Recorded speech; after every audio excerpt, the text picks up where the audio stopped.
Good evening, all. Turtle Smart Solution എന്ന സ്ഥാപനം engineering consultancy, construction and training എന്നുള്ള എന്നീ മൾട്ടി ഡിസിപ്ലിനറി ആക്ടിവിറ്റീസ് ചെയ്യുന്ന ഒരു ഫേമാണ്. നമ്മുടെ എഞ്ചിനീയേഴ്സിന്റെ കപ്പാസിറ്റി ഡെവലപ്പ് ചെയ്യുന്നതിന് വേണ്ടി LSTD എഞ്ചിനീയേഴ്സ് അസോസിയേഷനും association of engineers Kerala, Indian concrete institute, hi tech builders എന്നിവരുമായിട്ട് ചേർന്ന് നമ്മൾ വിവിധ ട്രെയിനിങ് സെഷനുകൾ കൈകാര്യം ചെയ്തു വരുന്നു. അത്തരത്തിൽ നമ്മുടെ LSTD എഞ്ചിനീയേഴ്സിന്റെ കപ്പാസിറ്റി ഡെവലപ്പ് ചെയ്യുന്നതിന് വേണ്ടി നടത്തുന്ന സ്മാർട്ട് ടെക് സീരീസിന്റെ രണ്ടാമത്തെ സെഷനാണ് ഇന്ന് നമ്മുടെ ബഹുമാന്യനായ അനിൽകുമാർ സാർ ഇവിടെ കൈകാര്യം ചെയ്യുന്നത്. അനിൽകുമാർ സാറിനെ പറ്റി ഞാൻ നിങ്ങൾക്ക് ഒരു ഇൻട്രൊഡക്ഷൻ തരിക എന്ന് പറയുന്നത് ശരിക്കും പറഞ്ഞാൽ ഒരു അധികപ്പറ്റായി പോവും. കാരണം എന്നെക്കാളും വളരെ വ്യക്തമായിട്ട് നിങ്ങൾക്ക് അറിയുന്ന ഒരു വ്യക്തിത്വമാണ് അനിൽകുമാർ സാർ. അദ്ദേഹം തന്റെ കലാപരവും ഔദ്യോഗികപരമായ കാര്യങ്ങളിലും പ്രൊഫഷണൽ രംഗത്തും വളരെയധികം വ്യക്തിമുദ്ര പതിപ്പിച്ച ഒരു വ്യക്തിത്വമാണ്. അദ്ദേഹം നമ്മുടെ കേരളത്തിൽ ഇന്ന് അറിയപ്പെടുന്ന വളരെ പ്രശസ്തനും കഴിവുള്ള ഒരു എഞ്ചിനീയറാണ്. അദ്ദേഹത്തിന്റെ ലീഡർഷിപ്പിൽ നിങ്ങൾക്ക് പ്രവർത്തിക്കാൻ കഴിയുന്നത് തന്നെ വളരെ നല്ലൊരു സൗഭാഗ്യമാണ്. ഒട്ടനവധി പ്രശ്നങ്ങൾക്ക് ഞാൻ ഉൾപ്പെടെ പല പ്രശ്നങ്ങൾക്ക് കൈകാര്യം ചെയ്യാനായിട്ട് സാറ് വളരെയധികം ഞങ്ങളെ സഹായിക്കാറുണ്ട്. സാറിന്റെ ഇന്റർപ്രിറ്റേഷൻസും സാറിന്റെ ഡിസിഷൻസും എന്നെ വളരെ അത്ഭുതപ്പെടുത്തിയിട്ടുണ്ട്. അത് മാത്രമല്ല, എന്ത് കാര്യങ്ങളും സാറ് ഒരു ഡിസിഷൻ എടുക്കുമ്പോൾ നമുക്ക് എക്സ്പ്ലെയിൻ ചെയ്തു തരും. വൈ ഐ ഡിഡ് ദിസ് അല്ലെങ്കിൽ വൈ ഐ സജസ്റ്റ് ദിസ്, അതിന്റെ തിയറിറ്റിക്കൽ ബാക്കപ്പ് ഇന്നതാണ് എന്ന് എക്സ്പ്ലെയിൻ ചെയ്തു തരുന്ന ഒരു വ്യക്തിത്വമാണ്. നമുക്ക് വളരെയധികം നിർണായകമായ തീരുമാനങ്ങൾ എടുക്കാൻ ബുദ്ധിമുട്ടുന്ന അവസരത്തിൽ സാറ് വളരെ ലഘുവായിട്ട് അത് വളരെ എക്സ്പ്ലെയിൻ ചെയ്തു തരികയും ഇപ്പോഴും സാറ് വളരെയധികം നമ്മളെ സഹായിക്കാൻ ആറ്റിറ്റ്യൂഡുള്ള ഒരു വ്യക്തിത്വമാണ്. അദ്ദേഹം എന്തുകൊണ്ടും ഈ ഒരു നിങ്ങളുടെ ഒരു ലീഡറായിരിക്കുന്നത് നിങ്ങളുടെ ഒരു സൗഭാഗ്യം എന്നാണ് ഞാൻ പറയുന്നത്. അതുപോലെ തന്നെ ഇന്ന് ഇവിടെ ക്ലാസ് എടുക്കാൻ വന്നത് നമുക്ക് വളരെയധികം സന്തോഷമുണ്ട്. അദ്ദേഹത്തെ ഞാൻ ഹാർദവുമായി സ്വാഗതം ചെയ്തുകൊള്ളുന്നു. അതുപോലെ തന്നെ ഇന്നിവിടെ പങ്കെടുത്തിട്ടുള്ള എല്ലാവരെയും ഞാൻ സ്വാഗതം ചെയ്യുന്നു. Over to Anilkumar sir. Sir, please. Okay. Good evening, everybody. And I express my sincere gratitude to Turtle Solution officials, especially Engineer Ajit Kumar, for arranging this talk series. Soil investigation റിപ്പോർട്ടുകൾ തയ്യാറാക്കുക, അത് കാണുമ്പോൾ അതിലുള്ള എഞ്ചിനീയറിംഗ് പാരാമീറ്റേഴ്സ് മനസ്സിലാക്കുക, അതിനനുസരിച്ച് നമ്മുടെ engineering സ്ട്രക്ചറുകളുടെ foundation efficient ആയിട്ട് design ചെയ്യുക, ഇതൊക്കെയാണ് പ്രധാനമായിട്ടും ഇന്നത്തെ ഈ ഒരു ക്ലാസ്സിൽ നമ്മൾ മനസ്സിലാക്കുന്നത്. ശരിക്കും ഒരു ഡോക്ടർ ഒരു എക്സ്റേ കണ്ട് മനസ്സിലാക്കും പോലെയാണ് ഒരു സോയിൽ ഇൻവെസ്റ്റിഗേഷൻ റിപ്പോർട്ട് കാണുമ്പോൾ ഒരു സിവിൽ എഞ്ചിനീയർ കാര്യങ്ങൾ മനസ്സിലാക്കുന്നത്. അതായത് ആ റിപ്പോർട്ടിന്റെ അകത്തുനിന്ന് തന്നെ നമുക്ക് ഒത്തിരി കാര്യങ്ങൾ, സോയിലിന്റെ സ്ട്രക്ചർ, അതിന്റെ ബിഹേവിയർ, ഇതിനെക്കുറിച്ച് നമുക്ക് ഒരുപാട് കാര്യങ്ങൾ അതിൻ്റെ അകത്ത് നമുക്ക് മനസ്സിലാക്കാനായിട്ട് കഴിയും സോയിൽ ഇൻവെസ്റ്റിഗേഷൻ റിപ്പോർട്ടുകൾ.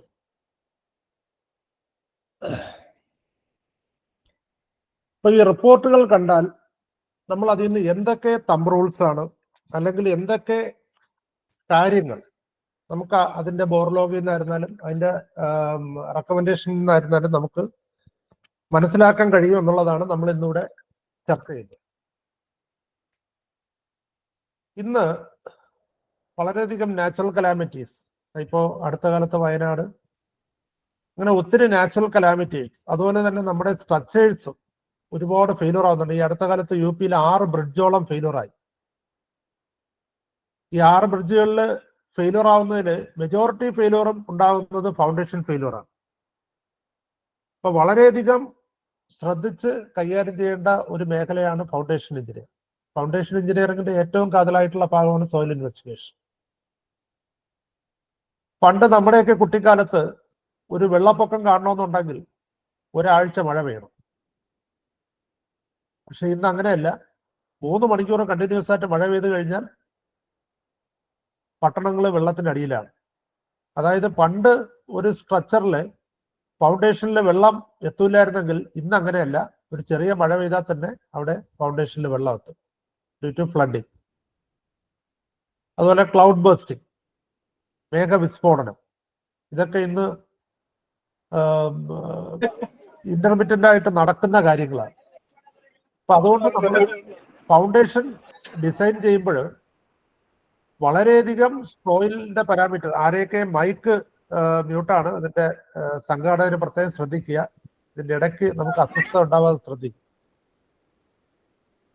ഇതില് ഈ സോയിലിന്റെ ബിഹേവിയർ, അത് പല തരത്തിലാണ് സോയിൽ ബിഹേവ് ചെയ്യുന്നത്.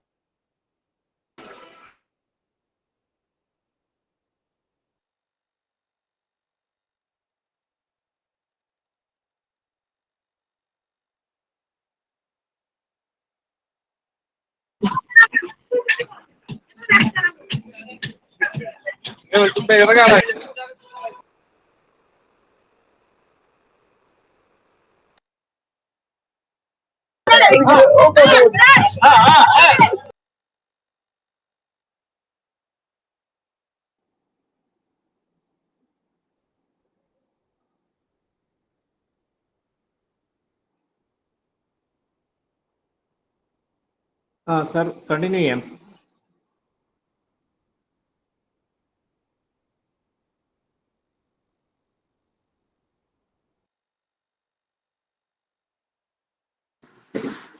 സർ അനിൽ സാർ മ്യൂട്ടാണ് സംസാരിക്കുന്ന ആള്.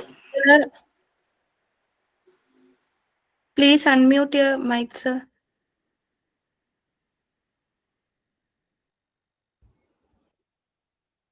കേൾക്കാമോ? എന്നിട്ട് ആരും പറഞ്ഞില്ലല്ലോ കേട്ടൂടാന്ന്. ഇപ്പൊ കേൾക്കാമോ? കേൾക്കാം സർ. ഓക്കെ. അപ്പൊ സോയിൽ ഇൻവെസ്റ്റിഗേഷൻ, അതിനനുസരിച്ച് നമ്മുടെ ഫൗണ്ടേഷൻ ഡിസൈൻ അത് വളരെയധികം പ്രാധാന്യമുള്ളതാണ്. സോയിൽ തന്നെ ഡ്രൈ കണ്ടീഷൻ, സാച്ചുറേറ്റഡ് കണ്ടീഷൻ, അതുപോലെ സബ്മേർജ്ഡ് കണ്ടീഷൻ, ഈ 3 കണ്ടീഷനിലും സോയിലിന്റെ ബിഹേവിയർ, ഒരേ സോയിൽ തന്നെ ഈ 3 കണ്ടീഷനിലും അതിന്റെ ബിഹേവിയർ പല രീതിയിലായിരിക്കും. അപ്പൊ അതിന്റെ ബിഹേവിയർ എന്താണെന്നുള്ളത് കറക്റ്റായിട്ട് പഠിച്ചാൽ മാത്രമേ നമുക്ക് എക്കണോമിക്കലായിട്ടുള്ള ഒരു ഫൗണ്ടേഷൻ നമുക്ക് ഡിസൈൻ ചെയ്യാനായിട്ട് നമുക്ക് കഴിയുള്ളൂ. അപ്പൊ ആദ്യം നമ്മൾ മനസ്സിലാക്കുന്നത് സോയിൽ ഇൻവെസ്റ്റിഗേഷൻ റിപ്പോർട്ടിന്റെ അകത്ത് വരുന്ന പല ടെർമിനോളജീസ്, അത് നമ്മൾ പല തമ്പ് റൂൾസ് ഉണ്ട്. ആ തമ്പ് റൂൾസുകൾ എങ്ങനെയാണ് നമ്മൾ ഇന്റർപ്രിട്ടേഷന് വേണ്ടിയിട്ട് നമ്മൾ ഉപയോഗിക്കുന്നത്. അതിനുശേഷം നമ്മൾ 1-2 സോയിൽ ഇൻവെസ്റ്റിഗേഷൻ റിപ്പോർട്ടുകൾ എടുക്കും. എന്നിട്ട് ആ റിപ്പോർട്ടുകൾ എങ്ങനെയാണ് അതിലുള്ള കാര്യങ്ങൾ മനസ്സിലാക്കുന്നത് എന്നുള്ള ആ രീതിയിലാണ് ഇന്നത്തെ ടോക്ക് സീരീസിന്റെ ഈ ഓറിയന്റേഷൻ പോകുന്നത്.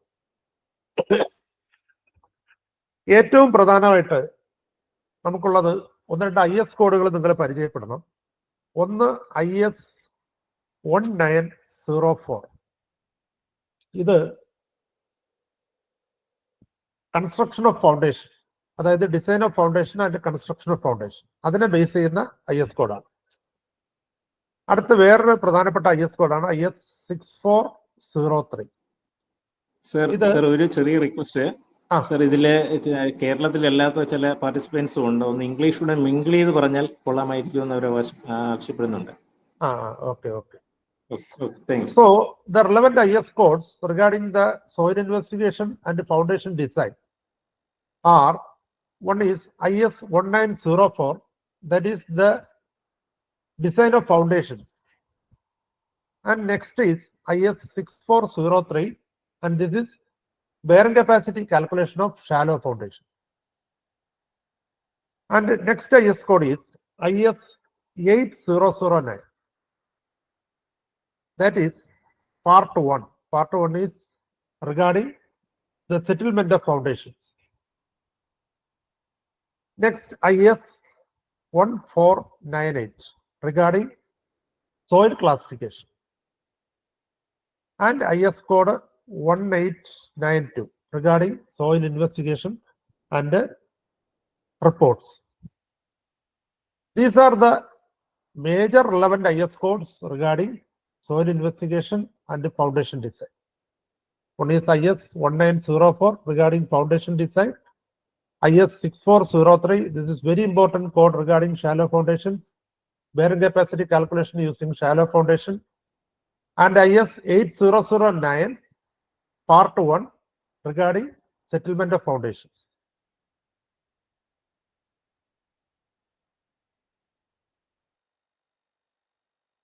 IS 1892 regarding subsoil investigation and investigation reports. So mainly there are two types of soil. One is fine grained soil and coarse grained soil. The sir separation ഒരു കാര്യം കൂടെ criteria- പറയട്ടെ സർ. സാറിന്റെ screen share ആവുന്നില്ല sir. അത് exit ആയി പോയി കഴിഞ്ഞപ്പോൾ ഷെയർ ആവുന്നില്ല.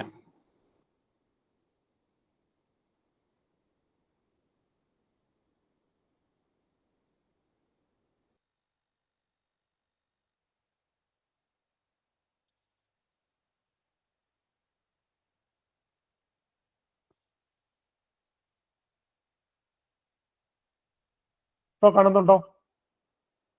കാണാം സർ, ഓക്കെ, കാണാം. കാണാം. ഷെയർ ആവുന്നുണ്ടോ മനീഷേ? ഇല്ല സർ, കിട്ടുന്നുണ്ടല്ലോ. വൈറ്റ് ബോർഡ് ആണ് കാണുന്നത്. വൈറ്റ് ബോർഡ് ആണ്. വൈറ്റ് ബോർഡ് ആ കാണാമല്ലോ. Okay sir, okay. കാണാം സർ, കാണാം. ഷെയർ ആവുന്നുണ്ടോ മനീഷേ? ഷെയർ ആവുന്നുണ്ടോ? Okay.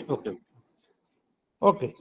So mainly there are two types of soils, fine grained and coarse grained soil, and the separation criteria is 75 micron ISC. So the particle passing through 75 micron ISCV is generally called as fine grained soil, and that retained on 75 micron is known as coarse grained soil. And regarding fine grained soil, one major criteria is the liquid limit of soil. Liquid limit of soil. LL, liquid limit. So for silt and clay, if the liquid limit is less than 35, the soil is with a low compressibility. And from 35 to 50, soil is of medium compressibility. And if the liquid limit is greater than 50, the soil is highly compressible. This is very important. So, overlooking into a soil investigation report, one can easily say that if the soil is, whether the soil is highly compressible or medium compressibility or low compressibility. This compressibility that badly affects the foundation. Compressibility വളരെ കൂടിയ soil ആണെന്നുണ്ടെങ്കിൽ അവിടെ consultation settlements വരികയും ഫൗണ്ടേഷനെ അത് affect ചെയ്യുകയും ചെയ്യും. അപ്പൊ അത് വളരെയധികം നമ്മൾ ശ്രദ്ധിക്കേണ്ട ഒരു കാര്യമാണ്. സോയിൽ ഇൻവെസ്റ്റിഗേഷൻ റിപ്പോർട്ടുകൾ നമ്മൾ നോക്കുമ്പോൾ ശ്രദ്ധിക്കേണ്ട ഒരു കാര്യമാണ് ലിക്വിഡ് ലിമിറ്റ്. അതായത് ഫൈൻ ഗ്രൈൻഡ് സോയിൽ ആണെങ്കിൽ മാത്രമേ ലിക്വിഡ് ലിമിറ്റ് പറയാറുള്ളൂ. ആ liquid limit, if the liquid limit is less than 35, the soil is of low compressibility. അതുകൊണ്ട് വലിയ റിസ്ക് ഇല്ല. But if the liquid limit is 35 to 50, soil is medium compressible. And if the liquid limit is more than 50, soil is highly compressible. This is very important. ഇതാണ് soil investigation റിപ്പോർട്ടുകളിൽ നിന്ന് കിട്ടുന്ന ഒരു inference. ഇതാണ്. അടുത്തത്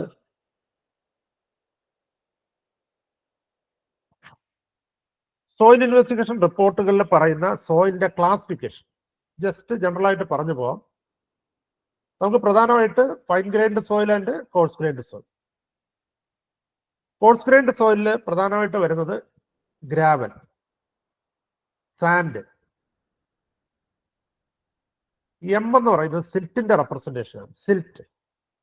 C is clay. O organic soils. And PT is peat. ഇത്രയും കോഡുകളാണ് നമ്മൾ സാധാരണ സോയിലിൽ ഉപയോഗിക്കുന്നത്. G means gravel, S sand, M silt, C clay, O organic soils and PT എന്ന് പറഞ്ഞാൽ പീറ്റ്. ഇനി സെക്കൻഡറി ആയിട്ട് ഉപയോഗിക്കുന്നത് ഒന്ന് P and W. P means poorly graded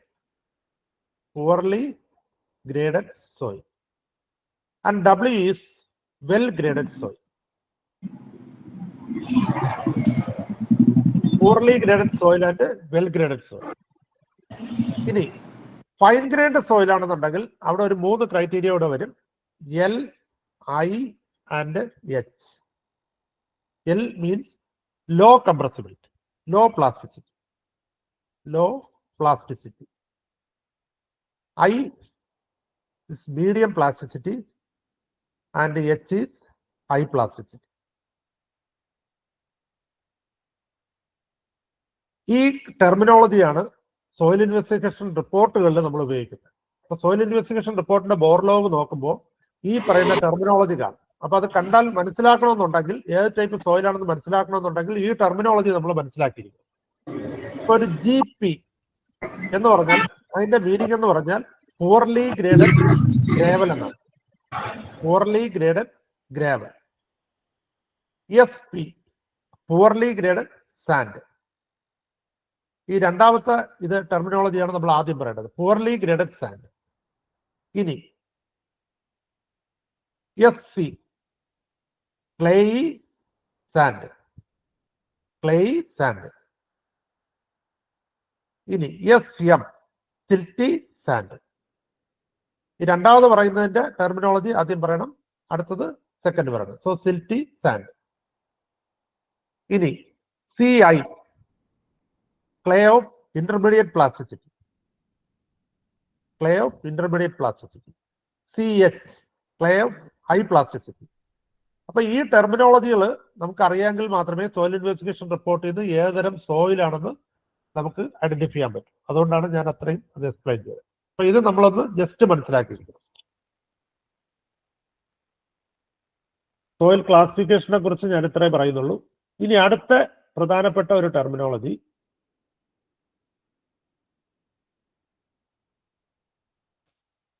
soil നമ്മൾ 2 ടൈപ്പ് എന്ന് പറഞ്ഞതുപോലെ fine grained soil and coarse grained soil. അതുപോലെ തന്നെ structurally there are 3 types of soil. On structural point of view, there are 3 types of soil. One is sea soil. Sea soil is cohesive soil. Next, pie soil. Pie soil is friction soil. Next, C5 soil.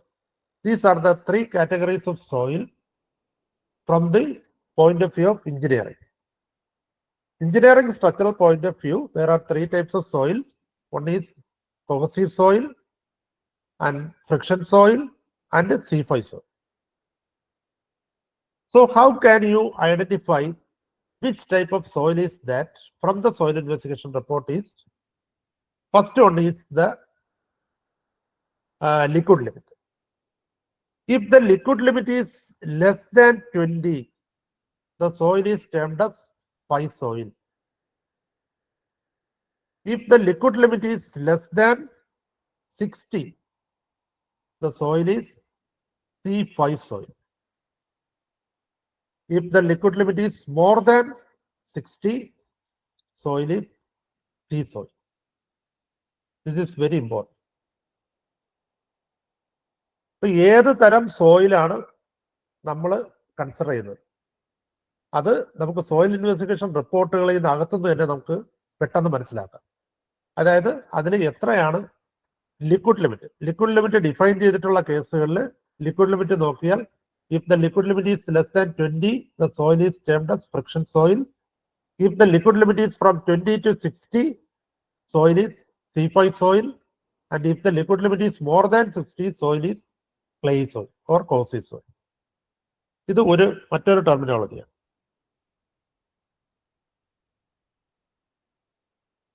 അപ്പൊ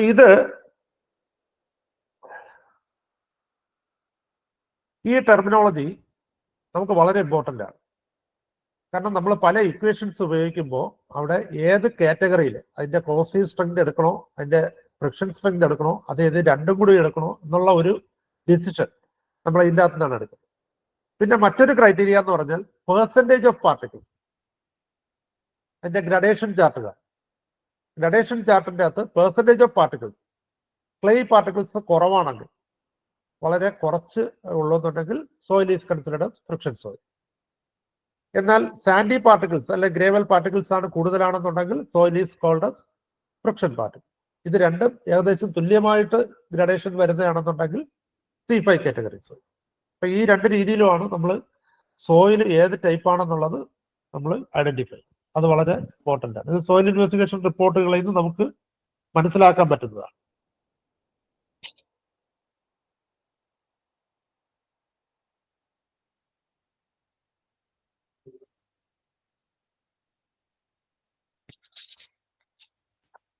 next, എന്തിനാണ് നമ്മൾ soil investigation റിപ്പോർട്ടുകൾ നമ്മൾ തയ്യാറാക്കുന്നത്? What is the purpose of soil investigation? മെയിനായിട്ട് soil investigation റിപ്പോർട്ടുകൾ നമ്മൾ ചെയ്യുന്നത് ഫൗണ്ടേഷന്റെ ഡിസൈനിന് വേണ്ടിയിട്ടാണ്. ഏത് സ്ട്രക്ചർ ആയിരുന്നാലും അതിന്റെ ഫൗണ്ടേഷൻ, ഏത് തരം ഫൗണ്ടേഷൻ ചെയ്യണം എന്നുള്ളതിന്റെ ഡിസൈനിന് വേണ്ടിയിട്ടുള്ള സേഫ് ബെയറിംഗ് കപ്പാസിറ്റി വർക്കൗട്ട് ചെയ്യുക എന്നുള്ളതാണ് പ്രധാനമായിട്ടും സോയിൽ ഇൻവെസ്റ്റിഗേഷൻ റിപ്പോർട്ടുകളുടെ ഫങ്ഷൻ. അതുപോലെ തന്നെ ഓരോ soil deposits, what are the thickness of each soil deposits, whether there is any inclination for the soil deposits or Rocky surface. ഇതൊക്കെയാണ് ഏറ്റവും പ്രധാനപ്പെട്ട ക്രൈറ്റീരിയ, സോയിൽ ഇൻവെസ്റ്റിഗേഷൻ റിപ്പോർട്ടുകളുടെ ഏറ്റവും പ്രധാനപ്പെട്ട ക്രൈറ്റീരിയ. ഏറ്റവും പ്രധാനം depth and thickness of various stratas. ഓരോ സ്ട്രേറ്റയുടെയും താഴോട്ട് കാണുന്ന ഓരോ സ്ട്രേറ്റയുടെയും അതിന്റെ ഡെപ്ത്, എത്ര ഡെപ്ത് വരെയാണ് ഇത് കാണുന്നത്, സോ അതിന്റെ തിക്നെസ് എത്രയാണെന്നുള്ളത്. അതുപോലെ സോയിൽ സാമ്പിൾസ് കളക്ട് ചെയ്യുക. സോയിൽ സാമ്പിൾസ്, രണ്ട് തരം സോയിൽ സാമ്പിൾസ് ആണ് പ്രധാനമായിട്ട്. ഒന്ന് disturbed samples and undisturbed samples. Disturbed samples നമ്മൾ സാധാരണ ഉപയോഗിക്കുന്നത് ഗ്രഡേഷൻ അങ്ങനെയുള്ള പർപ്പസിനാണ് നമ്മൾ ഡിസ്റ്റർബ്ഡ് സാമ്പിൾസ് ഉപയോഗിക്കുന്നത്. അൺഡിസ്റ്റർബ്ഡ് സാമ്പിൾസ് ഉപയോഗിക്കുന്ന ട്രയാക്ഷ്യൽ ടെസ്റ്റ്, ഷിയർ ടെസ്റ്റ് അങ്ങനെയൊക്കെ ഉള്ളതിനാണ് നമ്മൾ അൺഡിസ്റ്റർബ്ഡ് സാമ്പിൾസ് ഉപയോഗിക്കുന്നത്. പിന്നെ സോയിൽ ഇൻവെസ്റ്റിഗേഷൻ റിപ്പോർട്ടുകളിലെ ഏറ്റവും പ്രധാനപ്പെട്ട ഇൻഫറൻസ് എന്ന് പറയുന്നത് വാട്ടർ ടേബിളിന്റെ ലൊക്കേഷനാണ്. ഇത് വളരെ ഇമ്പോർട്ടൻ്റ് ആണ്. Engineers are least bothered about water table. Water table is very important regarding soil investigation. ഏത് ഡെപ്തിലാണ് വാട്ടർ ടേബിൾ കാണുന്നത്, അത് വളരെ ഇമ്പോർട്ടൻ്റ് ആണ്. അതുപോലെ ഒരു സോയിൽ ഇൻവെസ്റ്റിഗേഷൻ റിപ്പോർട്ട് നമ്മൾ നോക്കുമ്പോഴത്തേക്ക് the engineer should first take in to consideration the date of investigation. Date of investigation is very important. Suppose ഒരു സോയിൽ ഇൻവെസ്റ്റിഗേഷൻ റിപ്പോർട്ട് 3-ാം മാസമാണ് ചെയ്തിരിക്കുന്നത്. So March, regarding Kerala March എന്ന് പറയുന്നത് ഡ്രൈ സീസൺ. അപ്പൊ അവിടെ വാട്ടർ ടേബിൾ ഡെപ്ത് 3 മീറ്റർ ആണെന്നിരിക്കട്ടെ. So rainy season വരുമ്പോൾ ഈ വാട്ടർ ടേബിൾ വീണ്ടും ഉയരാനുള്ള ചാൻസ് ഉണ്ട്. സോ അതിനുള്ള ഒരു പ്രിക്കോഷൻ നമ്മൾ എടുക്കേണ്ടത്. സോ അതുകൊണ്ട് ഒരു സോയിൽ ഇൻവെസ്റ്റിഗേഷൻ റിപ്പോർട്ട് നമ്മൾ നോക്കുമ്പോൾ date of investigation is very important. അതുപോലെ വാട്ടർ ടേബിളിന്റെ ലൊക്കേഷൻ. പിന്നെ various engineering properties of soil. പല സോയിൽ പ്രോപ്പർട്ടീസ്, സോയിലിന്റെ ആംഗിൾ ഓഫ് ഇന്റർണൽ ഫ്രിക്ഷൻ, അതുപോലെ സോയിലിന്റെ റിലേറ്റീവ് ഡെൻസിറ്റി, സോയിലിന്റെ യൂണിയാക്ഷ്യൽ കംപ്രസീവ് സ്ട്രെങ്ത്, ഇങ്ങനത്തെ പല ക്രൈറ്റീരിയ, പെർമിയബിലിറ്റി ക്രൈറ്റീരിയ, ഇങ്ങനത്തെ പല എഞ്ചിനീയറിംഗ് പ്രോപ്പർട്ടീസിന്റെ ഡിറ്റർമിനേഷൻ, അതിനുവേണ്ടിയുള്ള സോയിൽ സാമ്പിളിന്റെ കളക്ഷൻ. അതുപോലെ determination of in situ properties of soils. സോയിലിന്റെ പ്രസന്റ്, അത് പ്രസന്റ് ആയിട്ടുള്ള അതിന്റെ ഡെൻസിറ്റി എത്രയാണ്, പ്രസന്റ് ആയിട്ടുള്ള ഇൻസിറ്റു വാട്ടർ കണ്ടന്റ് എത്രയാണ്. അപ്പൊ ഇതൊക്കെയാണ് ശരിക്കും ഒരു സോയിൽ ഇൻവെസ്റ്റിഗേഷൻ റിപ്പോർട്ടിന്റെ ഒബ്ജക്റ്റീവ്സ്. ഇതെല്ലാം കണ്ടുപിടിക്കുക എന്നുള്ളത്. SPC നമ്മൾ നോക്കുമ്പോൾ ഒരു ഫൗണ്ടേഷൻ നമ്മൾ ഡിസൈൻ ചെയ്യുമ്പോൾ സാധാരണ 2 ക്രൈറ്റീരിയ, ഒന്ന് shear criteria and settlement criteria. The foundation should be designed based on shear criteria and it should be checked for settlement criteria. If the settlements are within the permissible limits as per IS 8009, then the SPC is acceptable. So നമ്മൾ എപ്പോഴും SPC workout ചെയ്യുന്ന shear ക്രൈറ്റീരിയയിലായിരിക്കും. അതിനുശേഷം സെറ്റിൽമെന്റിൽ അത് check ചെയ്യും. Check ചെയ്യുമ്പോൾ safe ആണെന്നുണ്ടെങ്കിൽ okay, ഇല്ലാന്നുണ്ടെങ്കിൽ വീണ്ടും പാരാമീറ്റേഴ്സ് മാറ്റിയിട്ട് വീണ്ടും ഡെപ്ത് കൂട്ടിയോ അല്ലെങ്കിൽ വിഡ്ത്ത് കൂട്ടിയോ ഏരിയ കൂട്ടിയോ ഒക്കെ നമ്മൾ വീണ്ടും അടുത്ത ട്രയൽ നോക്കും. അങ്ങനെയാണ് SPC നമ്മൾ എക്കണോമിക്കലായിട്ട് നമ്മൾ വർക്കൗട്ട് ചെയ്യും. ഇനി പല എഞ്ചിനീയേഴ്സിനും സംശയമുള്ള 1-2 കാര്യങ്ങളാണ്. ഒന്ന്, ബോർഹോൾസ് എത്ര സ്പേസിങ്ങിൽ എടുക്കണം, എത്ര ബോർഹോൾ എടുക്കണം, എത്ര ഡെപ്തിൽ എടുക്കണം. ഇന്ന് ചില കേസിലൊക്കെ കാണുന്നത് സോയിൽ ഇൻവെസ്റ്റിഗേഷൻ റിപ്പോർട്ടുകൾ 30 മീറ്റർ, 40 മീറ്റർ, 50 മീറ്റർ ഡെപ്തിലൊക്കെ ഇൻവെസ്റ്റിഗേഷൻ ചെയ്തതായിട്ടാണ് റിപ്പോർട്ടുകൾ കാണുന്നത്. വെറും ഒരു നില കെട്ടിടം അല്ലെങ്കിൽ 2 നില കെട്ടിടം. അപ്പം അതിനെല്ലാം പ്രധാനമായിട്ട് ഡിപ്പെൻഡ് ചെയ്യുന്നത് ഏത് തരം സ്ട്രക്ചർ, അതിൽ വരുന്ന ലോഡ്, ഫൗണ്ടേഷനിൽ വരുന്ന ലോഡ്. അപ്പൊ അതിനനുസരിച്ച് വേണം നമ്മൾ സോയിൽ ഇൻവെസ്റ്റിഗേഷൻ റിപ്പോർട്ടുകൾ അതിന്റെ ഡെപ്ത് പ്ലാൻ ചെയ്യാൻ. സോ സ്പേസിംഗ് ഓഫ് ബോർഹോൾസ്, എത്ര ബോർഹോൾ ഒരു ഏരിയയിൽ എടുക്കണം, അതിന് പ്രധാനമായിട്ട് 2 ക്രൈറ്റീരിയ എന്ന് പറയുന്നത്. ഒന്ന്,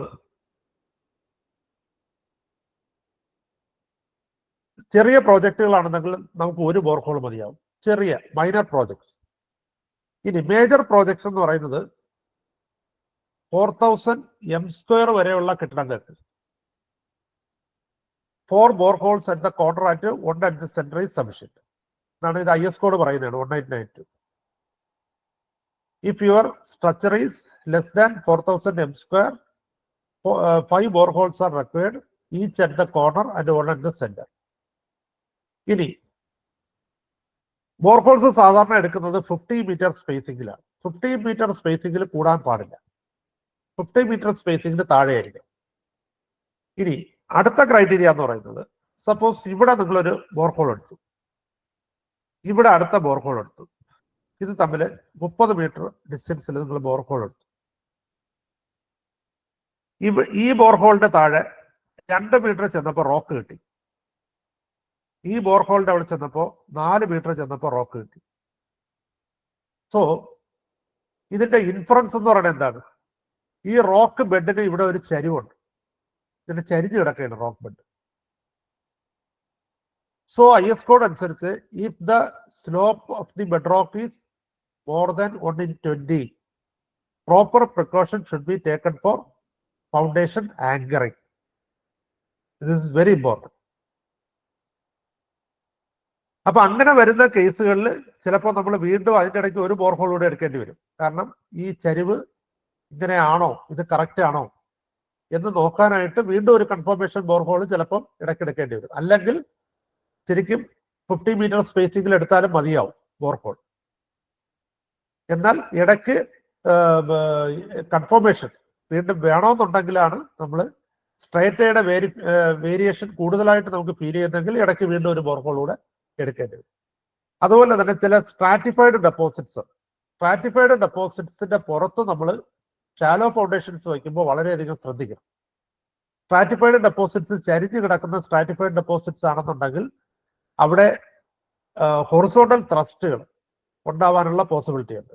അപ്പൊ ആ ഹൊറിസോണ്ടൽ ത്രസ്റ്റുകൾ അഡ്രസ് ചെയ്തുള്ള ടൈപ്പ് ഫൗണ്ടേഷൻ വേണം അവിടെ കൺസ്ട്രക്ട് ചെയ്യാനായിട്ട്. അപ്പൊ അവിടെയെല്ലാം ഡെപ്ത് ഓഫ് ബോർഹോളിന് വളരെയധികം പ്രാധാന്യമുണ്ട്. അപ്പൊ ഈ സ്ട്രാറ്റിഫൈഡ് ഡെപ്പോസിറ്റ്സ് സ്റ്റഡി ചെയ്യുക.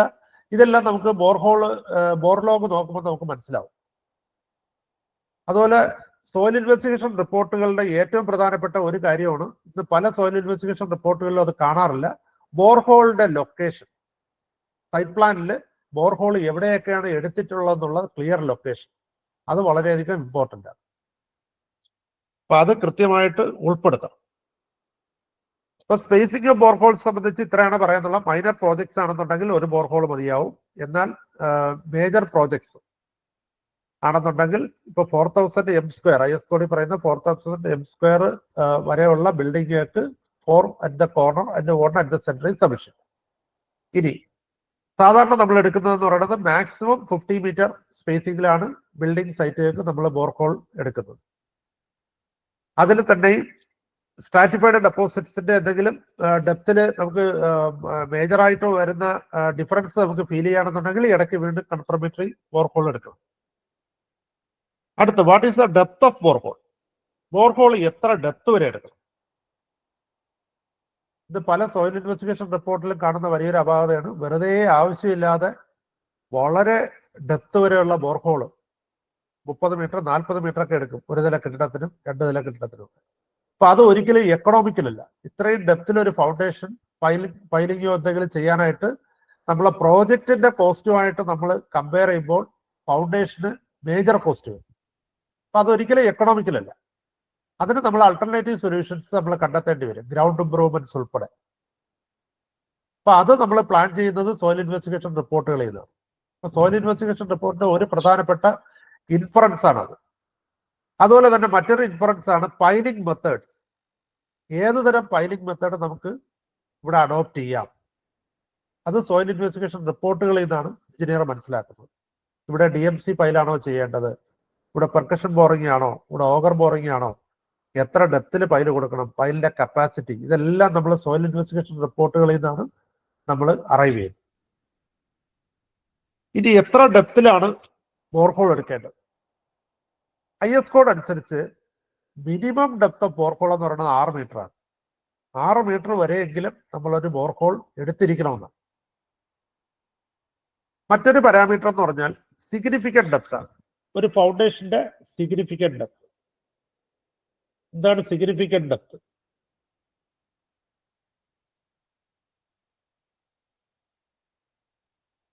സപ്പോസ് ഇതൊരു ഐസൊലേറ്റഡ് ഫുട്ടിംഗ്,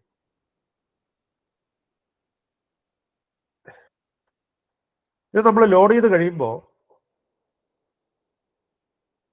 ഈക്വൽ പ്രഷർ വരുന്ന contours, this is known as pressure bulb.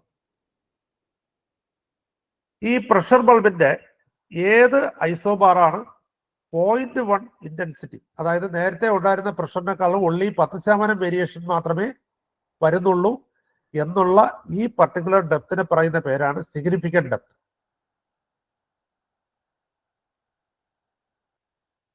Significant depth. Soil investigation റിപ്പോർട്ടുകൾ, അതായത് സോയിലിന്റെ ഇൻവെസ്റ്റിഗേഷൻ ഈ സിഗ്നിഫിക്കന്റ് ഡെപ്ത് വരെ അറ്റ്ലീസ്റ്റ് ചെയ്തിരിക്കണമെന്നാണ്. സിഗ്നിഫിക്കന്റ് ഡെപ്ത് വരെ കമ്പൾസറി ആയിട്ട് ചെയ്തിരിക്കണം. സോയിലിന്റെ സ്ട്രെസ് വേരിയേഷൻ 10% വരെ സ്ട്രെസ് വേരിയേഷൻ വരുന്ന ഡെപ്ത് എവിടെയാണോ അതുവരെ മിനിമം നമ്മൾ സോയിൽ ഇൻവെസ്റ്റിഗേഷൻ ചെയ്തിരിക്കണം. IS കോഡുകൾ പ്രകാരം 6 മീറ്റർ മിനിമമാണ്. 6 മീറ്റർ മിനിമത്തിൽ തന്നെ അടുത്ത് പറയുന്ന ക്രൈറ്റീരിയയാണ് മിനിമം സിഗ്നിഫിക്കന്റ് ഡെപ്ത് വരെയെങ്കിലും സോയിൽ ഇൻവെസ്റ്റിഗേഷൻ ചെയ്തിരിക്കണം. ഇനി എത്ര ഡെപ്തിലാണ് നമ്മൾ സോയിൽ ഇൻവെസ്റ്റിഗേഷൻ ചെയ്യണമെന്നുള്ളതിന്റെ ഏറ്റവും പ്രധാനപ്പെട്ട ക്രൈറ്റീരിയ എന്ന് പറഞ്ഞാൽ what is the type of structure. ആ സ്ട്രക്ചറിൽ നിന്ന് വരുന്ന ലോഡ്, ആ ലോഡ് എത്ര ഡെപ്ത് വരെ മൊബിലൈസ് ചെയ്ത് കൊടുക്കേണ്ടി വരും എന്നുള്ള ഒരു ക്രൈറ്റീരിയ ഡെപ്ത് നമ്മൾ കണ്ടുപിടിക്കുന്നു. ഒരു ഫൗണ്ടേഷൻ, ഒരു ഇൻവെസ്റ്റിഗേഷൻ എത്ര ഡെപ്ത് വരെ നമ്മൾ ചെയ്യണമെന്നുള്ളത് ഐഡന്റിഫൈ ചെയ്യുന്നത് ആ ഒരു ക്രൈറ്റീരിയ വെച്ചിട്ടാണ്. അപ്പൊ ഈ ക്രൈറ്റീരിയാസ് വെച്ചിട്ടാണ് നമ്മൾ സാധാരണ സോയിൽ ഇൻവെസ്റ്റിഗേഷൻ എത്ര ഡെപ്തിൽ ചെയ്യണമെന്നുള്ളത് നമ്മൾ വർക്കൗട്ട് ചെയ്യുന്നു. ഒരു ചെറിയ സ്ട്രക്ചറിന് വളരെ ഡീപ്പറായിട്ടുള്ള ഒരു ഫൗണ്ടേഷൻ നമുക്ക് ഒരിക്കലും എക്കണോമിക്കലാവില്ല. അപ്പൊ അത് ഇപ്പൊ ഞങ്ങളൊക്കെ ഉപയോഗിക്കുന്ന ഒരു തമ്പ് റൂൾ എന്ന് പറയുന്നത് what is the building height, minimum ആ ഹൈറ്റ് വരെ എങ്കിലും നമ്മൾ ഇൻവെസ്റ്റിഗേഷൻ ചെയ്യണമെന്നാണ്. ഇപ്പൊ ഒരു 10 മീറ്റർ പൊക്കമുള്ള ഒരു 3 നില കെട്ടിടം മിനിമം 10 മീറ്റർ എങ്കിലും നമ്മൾ സോയിൽ ഇൻവെസ്റ്റിഗേഷൻ ചെയ്യണം. അതിനു വേണ്ടിയിട്ട് 50 മീറ്ററും 60 മീറ്ററും ചെയ്യേണ്ട കാര്യമില്ല. അതൊരിക്കലും എക്കണോമിക്കലാവില്ല അത്തരം ഫൗണ്ടേഷൻസ്. അതുപോലെ തന്നെ മറ്റൊരു കാര്യമാണ് സ്ട്രെസ് ഓവർലാപ്പ്. ഇപ്പൊ ഇവിടെ ഒരു ഫൗണ്ടേഷൻ ഉണ്ട്, ഇതിന്റെ തൊട്ടടുത്ത് ഇവിടെ ഒരു ഫൗണ്ടേഷൻ ഉണ്ടെന്ന് വെക്കുക. സോ ഇവിടുത്തെ പ്രഷർ ബൾബും ഇതുപോലെ ലാപ്പ് ചെയ്ത് വരും. അപ്പൊ അങ്ങനെ വരുമ്പോൾ ഇതിന്റെ ലോഡ് ഡിസ്ട്രിബ്യൂഷൻ ഇതാണെങ്കിൽ, ഇതിന്റെ ലോഡ് ഡിസ്ട്രിബ്യൂഷൻ ഇതാണെങ്കിൽ, ഈ പറയുന്ന റേഞ്ചസില് പ്രോസസ് ഓവർലാപ്പ്. സാറേ സ്ക്രീൻ ഞങ്ങൾക്കും കൂടി ഒന്ന് ഷെയർ ചെയ്യാവോ? കിട്ടുന്നില്ലേ ഇപ്പോഴും? ഇല്ല സാറേ. കിട്ടുന്നുണ്ടല്ലോ, നമുക്ക് കിട്ടുന്നുണ്ട്. കിട്ടുന്നുണ്ട് സാർ. അത് കിട്ടുന്നുണ്ട്. അത് പുറകിലേക്ക് ഒന്ന് സ്ക്രോൾ ചെയ്ത് നോക്കൂ. മൾട്ടിപ്പിൾ ഇത് വരുമ്പോൾ പുറകിലേക്ക് ഒന്ന് സ്ക്രോൾ ചെയ്ത് നോക്കൂ.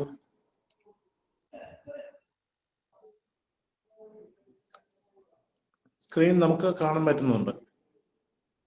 കിട്ടുന്നുണ്ടല്ലോ. Okay sir.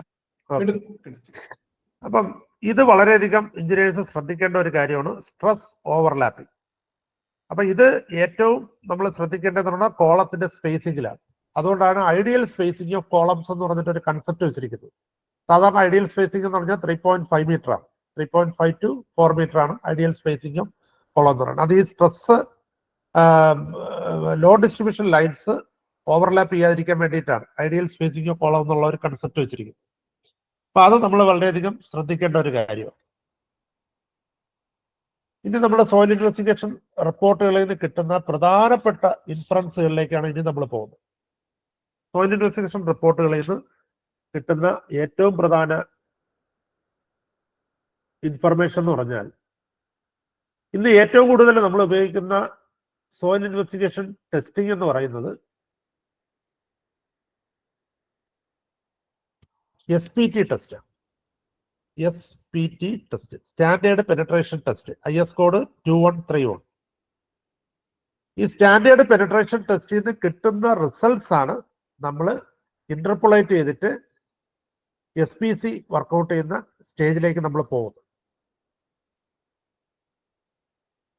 ഇത് പ്രധാനമായിട്ട് SPT ടെസ്റ്റുകൾ നമ്മൾ ഉപയോഗിക്കുന്നത് ഏതുതരം സോയിലിനായിരിക്കും? 5 സോയിലുകൾക്കാണ്, C5 soil or 5 soil.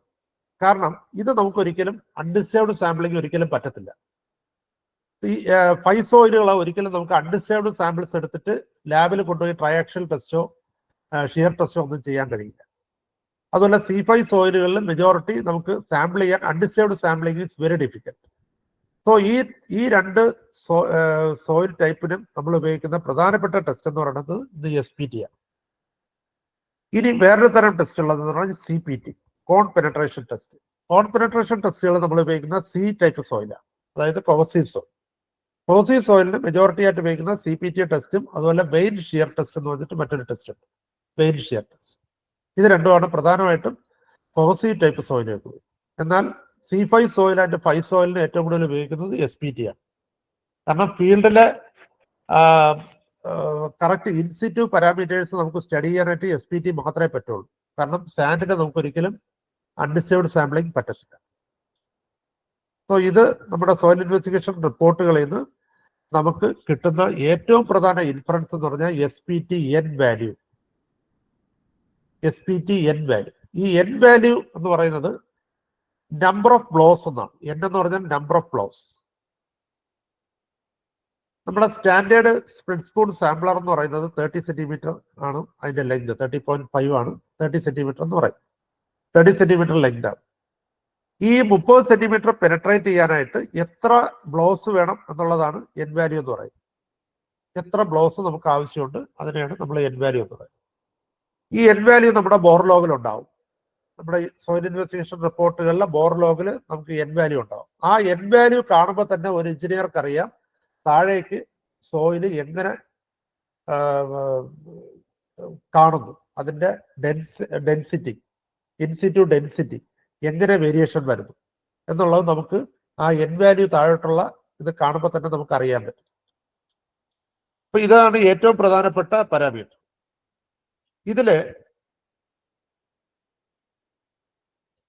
Soil investigation റിപ്പോർട്ടുകളിൽ കാണുന്ന മറ്റൊരു അപാകതയാണ് റഫ്യൂസൽ. എന്താണ് റഫ്യൂസൽ? ഒരു SPT ടെസ്റ്റ് നമ്മൾ താഴേക്ക് ചെയ്തു പോകുമ്പോൾ ഒരു പർട്ടിക്കുലർ സ്റ്റേജ് എത്തുമ്പോൾ ഈ പെനട്രേഷൻ നമുക്ക് ബുദ്ധിമുട്ടായിട്ട് വരും. അപ്പൊ അതിനൊരു ക്രൈറ്റീരിയ ഉണ്ട്. ആ പെനട്രേഷൻ ബുദ്ധിമുട്ടായിട്ട് വരുന്ന സമയത്ത് അവര് സോയിൽ ഇൻവെസ്റ്റിഗേഷൻ റിപ്പോർട്ടിന്റെ അകത്ത് റഫ്യൂസൽ എന്ന് രേഖപ്പെടുത്തും. ഇപ്പൊ താഴെ റോക്ക് കണ്ടു. സോ റോക്കില് ഈ സ്പ്ലിറ്റ് സ്പൂൺ സാമ്പിളർ നമുക്ക് ഇറക്കാൻ പറ്റത്തില്ല.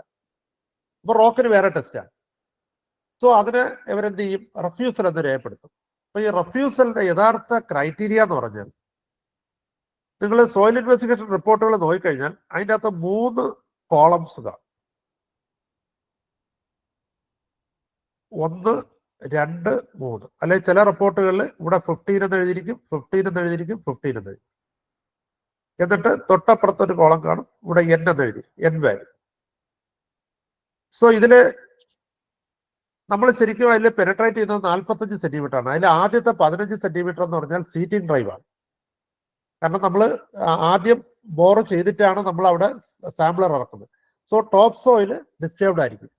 ആ ഡിസ്റ്റർബ്ഡ് സോയിൽ യഥാർത്ഥ പിക്ചർ തരൂല എന്നുള്ളത് കൊണ്ടാണ് ആ 15 സെന്റിമീറ്റർ നമ്മൾ സീറ്റിംഗ് ഡ്രൈവ് ആയിട്ട് കൊടുക്കുന്നത്. ആ 15 കഴിഞ്ഞിട്ട് അടുത്ത ഈ 15 30 സെന്റിമീറ്റർ പെനട്രേറ്റ് ചെയ്യാൻ എത്ര നമ്പർ ഓഫ് ബ്ലോസ്? അപ്പൊ ഇവിടെ 1, ഇവിടെ 2, 6. അങ്ങനെയാണെന്നുണ്ടെങ്കിൽ ഇതിന്റെ എൻ വാല്യൂ എന്ന് പറഞ്ഞാൽ 6 2 8 ആയിരിക്കും. അവസാനത്തെ 2 കോളത്തിന്റെ സബ്മേഷൻ ആയിരിക്കും എൻ വാല്യൂ എന്ന് പറയുന്നത്. ഇതില് ചില സോയിൽ ഇൻവെസ്റ്റിഗേഷൻ റിപ്പോർട്ടുകളിൽ ഇവിടെ 20, ഇവിടെ 30, ഇവിടെ എൻ വാല്യൂ 50 എന്ന് പറഞ്ഞു കാണും. ഇതിന് റെഫ്യൂസൽ എന്ന് രേഖപ്പെടുത്തിയിരിക്കും. പക്ഷെ അത് തെറ്റാണ്. റെഫ്യൂസലിന്റെ IS കോഡ് ക്രൈറ്റീരിയ ഇതല്ല. റെഫ്യൂസലിന്റെ IS കോഡ് ക്രൈറ്റീരിയ എന്ന് പറഞ്ഞാൽ 3 ക്രൈറ്റീരിയ ആണ്. ഒന്ന്, if any of the value is more than 50. ഈ 1, 2, 3 എന്ന് പറയുന്നതിൽ ഏതെങ്കിലും ഒരു വാല്യൂ 50-നേക്കാളും കൂടുതലാണെങ്കിൽ, ഇപ്പം ഇതൊരെണ്ണം എടുത്തപ്പോ ഇവിടെ 50 എങ്കിൽ ഇത് റെഫ്യൂസൽ എന്ന് രേഖപ്പെടുത്താം. ഇതിൽ ഏതെങ്കിലും ഒരു കോളത്തിൽ 50 വന്നാൽ മാത്രമേ റെഫ്യൂസൽ രേഖപ്പെടുത്താവൂ. അല്ലെങ്കിൽ രണ്ടാമത്തെ ക്രൈറ്റീരിയ എന്ന് പറഞ്ഞാൽ if the total count is 100. ഈ 3 കോളവും സം ചെയ്യുമ്പോൾ ഇവിടെ 100 വരെയാണെന്നുണ്ടെങ്കിൽ, ഇവിടെ 100 വരത്തില്ല. ഈ 3 കോളവും ഇപ്പൊ ഇവിടെ 20 വന്നു, അടുത്ത ഇവിടെ 30 വന്നിരിക്കട്ടെ. അങ്ങനെയാണെങ്കിൽ ഇത് എല്ലാം കൂടെ കൂട്ടുമ്പോൾ 100 ആയി. സോ അവിടെ റെഫ്യൂസലാണ്. ഇനി മൂന്നാമത്തെ ക്രൈറ്റീരിയ എന്ന് പറഞ്ഞാൽ for 10 consecutive blows if the penetration is nil. 10 consecutive blows കൊടുത്തു, ബ്ലോ കൊടുത്തപ്പോ പെനട്രേഷൻ ഇല്ല എങ്കിലും റെഫ്യൂസലാണ്. ഇതാണ് റെഫ്യൂസലിന്റെ യഥാർത്ഥ ക്രൈറ്റീരിയ. പക്ഷെ പല ഇൻവെസ്റ്റിഗേഷൻ റിപ്പോർട്ടിന്റെ അകത്തും അവർ എൻ വാല്യൂ 50 എന്ന് കണ്ടു കഴിഞ്ഞാൽ റെഫ്യൂസൽ എന്നങ്ങ് രേഖപ്പെടുത്തും. അങ്ങനെയല്ല, ആ ക്രൈറ്റീരിയ ശരിയല്ല. റെഫ്യൂസലിന്റെ യഥാർത്ഥ ക്രൈറ്റീരിയ ഇതാണ്. ഇതിൽ ഏതെങ്കിലും ഒരു കോളം 50ക്ക് മുകളിലായിരിക്കണം. ഇനി അല്ലാന്നുണ്ടെങ്കിൽ ഈ 3 കോളം കൂടെ സമ്മേഷൻ എന്ന് പറയുന്നത് 100 ആയിരിക്കണം. അല്ലെങ്കിൽ for 10 blows there is no settlement. ഇത് 3മാണ് റെഫ്യൂസലിന്റെ ക്രൈറ്റീരിയ. അത് വളരെ ശ്രദ്ധിക്കുക. പിന്നെ ഒരെണ്ണമുള്ള അടുത്ത പ്രധാനപ്പെട്ട കാര്യം എന്ന് പറഞ്ഞാൽ ഫൈൻ ഗ്രൈൻഡ് സോയിൽസ്. അപ്പൊ കോഴ്സ് ഗ്രൈൻഡ് സോയിലിനാണ് നമ്മൾ ഈ എൻ വാല്യൂ പറഞ്ഞത്. അടുത്ത ഫൈൻ ഗ്രൈൻഡ് സോയിലിന് ഏറ്റവും പ്രധാനപ്പെട്ടതെന്ന് പറയുന്നത് അട്ടർബർഗ് ലിമിറ്റ്സ് ആണ്. അട്ടർബർഗ് ലിമിറ്റ്സ് ഞാൻ ജസ്റ്റ് പറയാം, കാരണം ഇല്ലെങ്കിൽ അത് ഈ ഇൻവെസ്റ്റിഗേഷൻ റിപ്പോർട്ടിലേക്ക് മനസ്സിലാവത്തില്ല. ഒരു ഫൈൻ ഗ്രൈൻഡ് സോയിലില് നമ്മൾ വാട്ടർ ആഡ് ചെയ്യുമ്പോൾ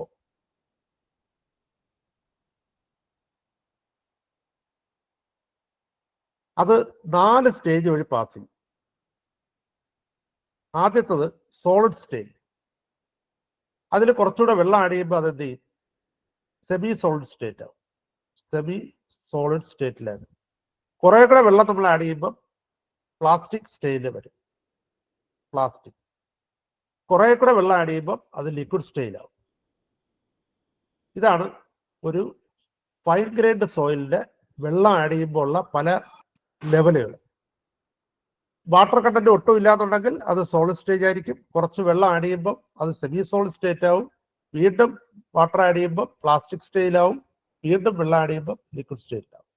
ഇതിൽ solid state to semi solid സ്റ്റേറ്റിൽ വരുന്ന വാട്ടർ കണ്ടന്റിനെ പറയുന്ന പേരാണ് shrinkage limit. Semi solid state to plastic സ്റ്റേജിൽ വരുന്നതിനാണ് പ്ലാസ്റ്റിക് ലിമിറ്റ് എന്ന് പറയുന്നത്. Plastic state to liquid state is known as liquid limit. ഇതാണ് ഇതിന്റെ ടെർമിനോളജി. അതായത് 3 ലിമിറ്റുകളാണ്. ഒന്ന് shrinkage limit, plastic limit and liquid limit. ഇതില് ഈ 2 പാരാമീറ്ററും സോയിൽ ഇൻവെസ്റ്റിഗേഷൻ റിപ്പോർട്ടിന്റെ അകത്ത് വളരെ റിലവന്റ് ആണ്. ഇത് കണ്ടിട്ടാണ് നമ്മൾ ക്ലേ സോയിലിന്റെ ബിഹേവിയർ പ്രഡിക്റ്റ് ചെയ്യുന്നത്. അതില് ഒന്ന് പ്ലാസ്റ്റിസിറ്റി ഇൻഡെക്സ്. പ്ലാസ്റ്റിസിറ്റി ഇൻഡെക്സ് എന്ന് പറഞ്ഞാൽ liquid limit minus plastic limit. ഇതിനെ പറയുന്ന പേരാണ് പ്ലാസ്റ്റിസിറ്റി ഇൻഡെക്സ്. ഈ plasticity index if the value is more than 15 the soil is susceptible for expansion. Expansion അത് വളരെ ക്രിട്ടിക്കലാണ്. If the PI value is more than 15, PI value കൂടുന്തോറും സോയിലിൽ fine grained particles കൂടിക്കൊണ്ടിരിക്കും. അപ്പൊ ഇത് നമുക്ക് സോയിലിന്റെ ബോർ ലോഗ് നോക്കുമ്പോൾ നമുക്കറിയാം, ഇൻവെസ്റ്റിഗേഷൻ റിപ്പോർട്ടുകളുടെ ബോർ ലോഗ് നോക്കുമ്പോൾ നമുക്കറിയാം PI വാല്യൂ എഴുതിയിരിക്കും. ലിക്വിഡ് ലിമിറ്റ് കാണും, പ്ലാസ്റ്റിക് ലിമിറ്റ് കാണും, അടുത്ത കോളത്തിൽ PI value. If the PI value is more than 15, the soil is susceptible for expansion. Expansive type soil ആയിരിക്കും.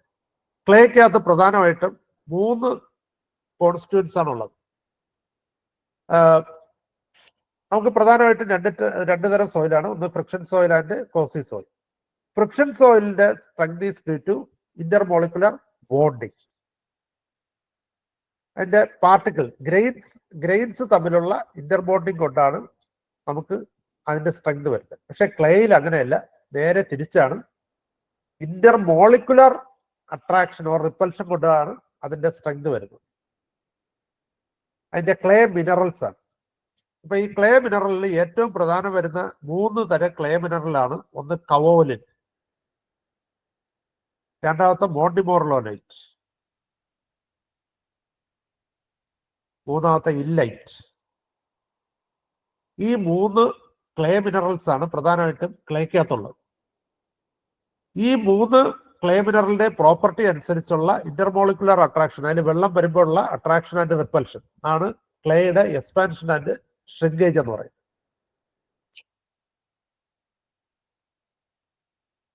എക്സ്പാൻഷൻ ആൻഡ് ഷ്രിങ്കേജ് എന്ന് പറയുന്നത്. ഇതിൽ മോണ്ടിമോർലോനൈറ്റ് സോയിലാണ് ഏറ്റവും എക്സ്പാൻസീവ് പ്രോപ്പർട്ടിയുള്ള സോയിൽ. അതായത് നമ്മളെ ബ്ലാക്ക് കോട്ടൺ സോയിൽ എന്നൊക്കെ പറയുന്ന വളരെ എക്സ്പാൻസീവ്, വളരെ അപകടം പിടിച്ച ക്ലേ ആണ് മോണ്ടിമോർലോനൈറ്റ് കണ്ടന്റ് കൂടുതൽ വരുന്നത്.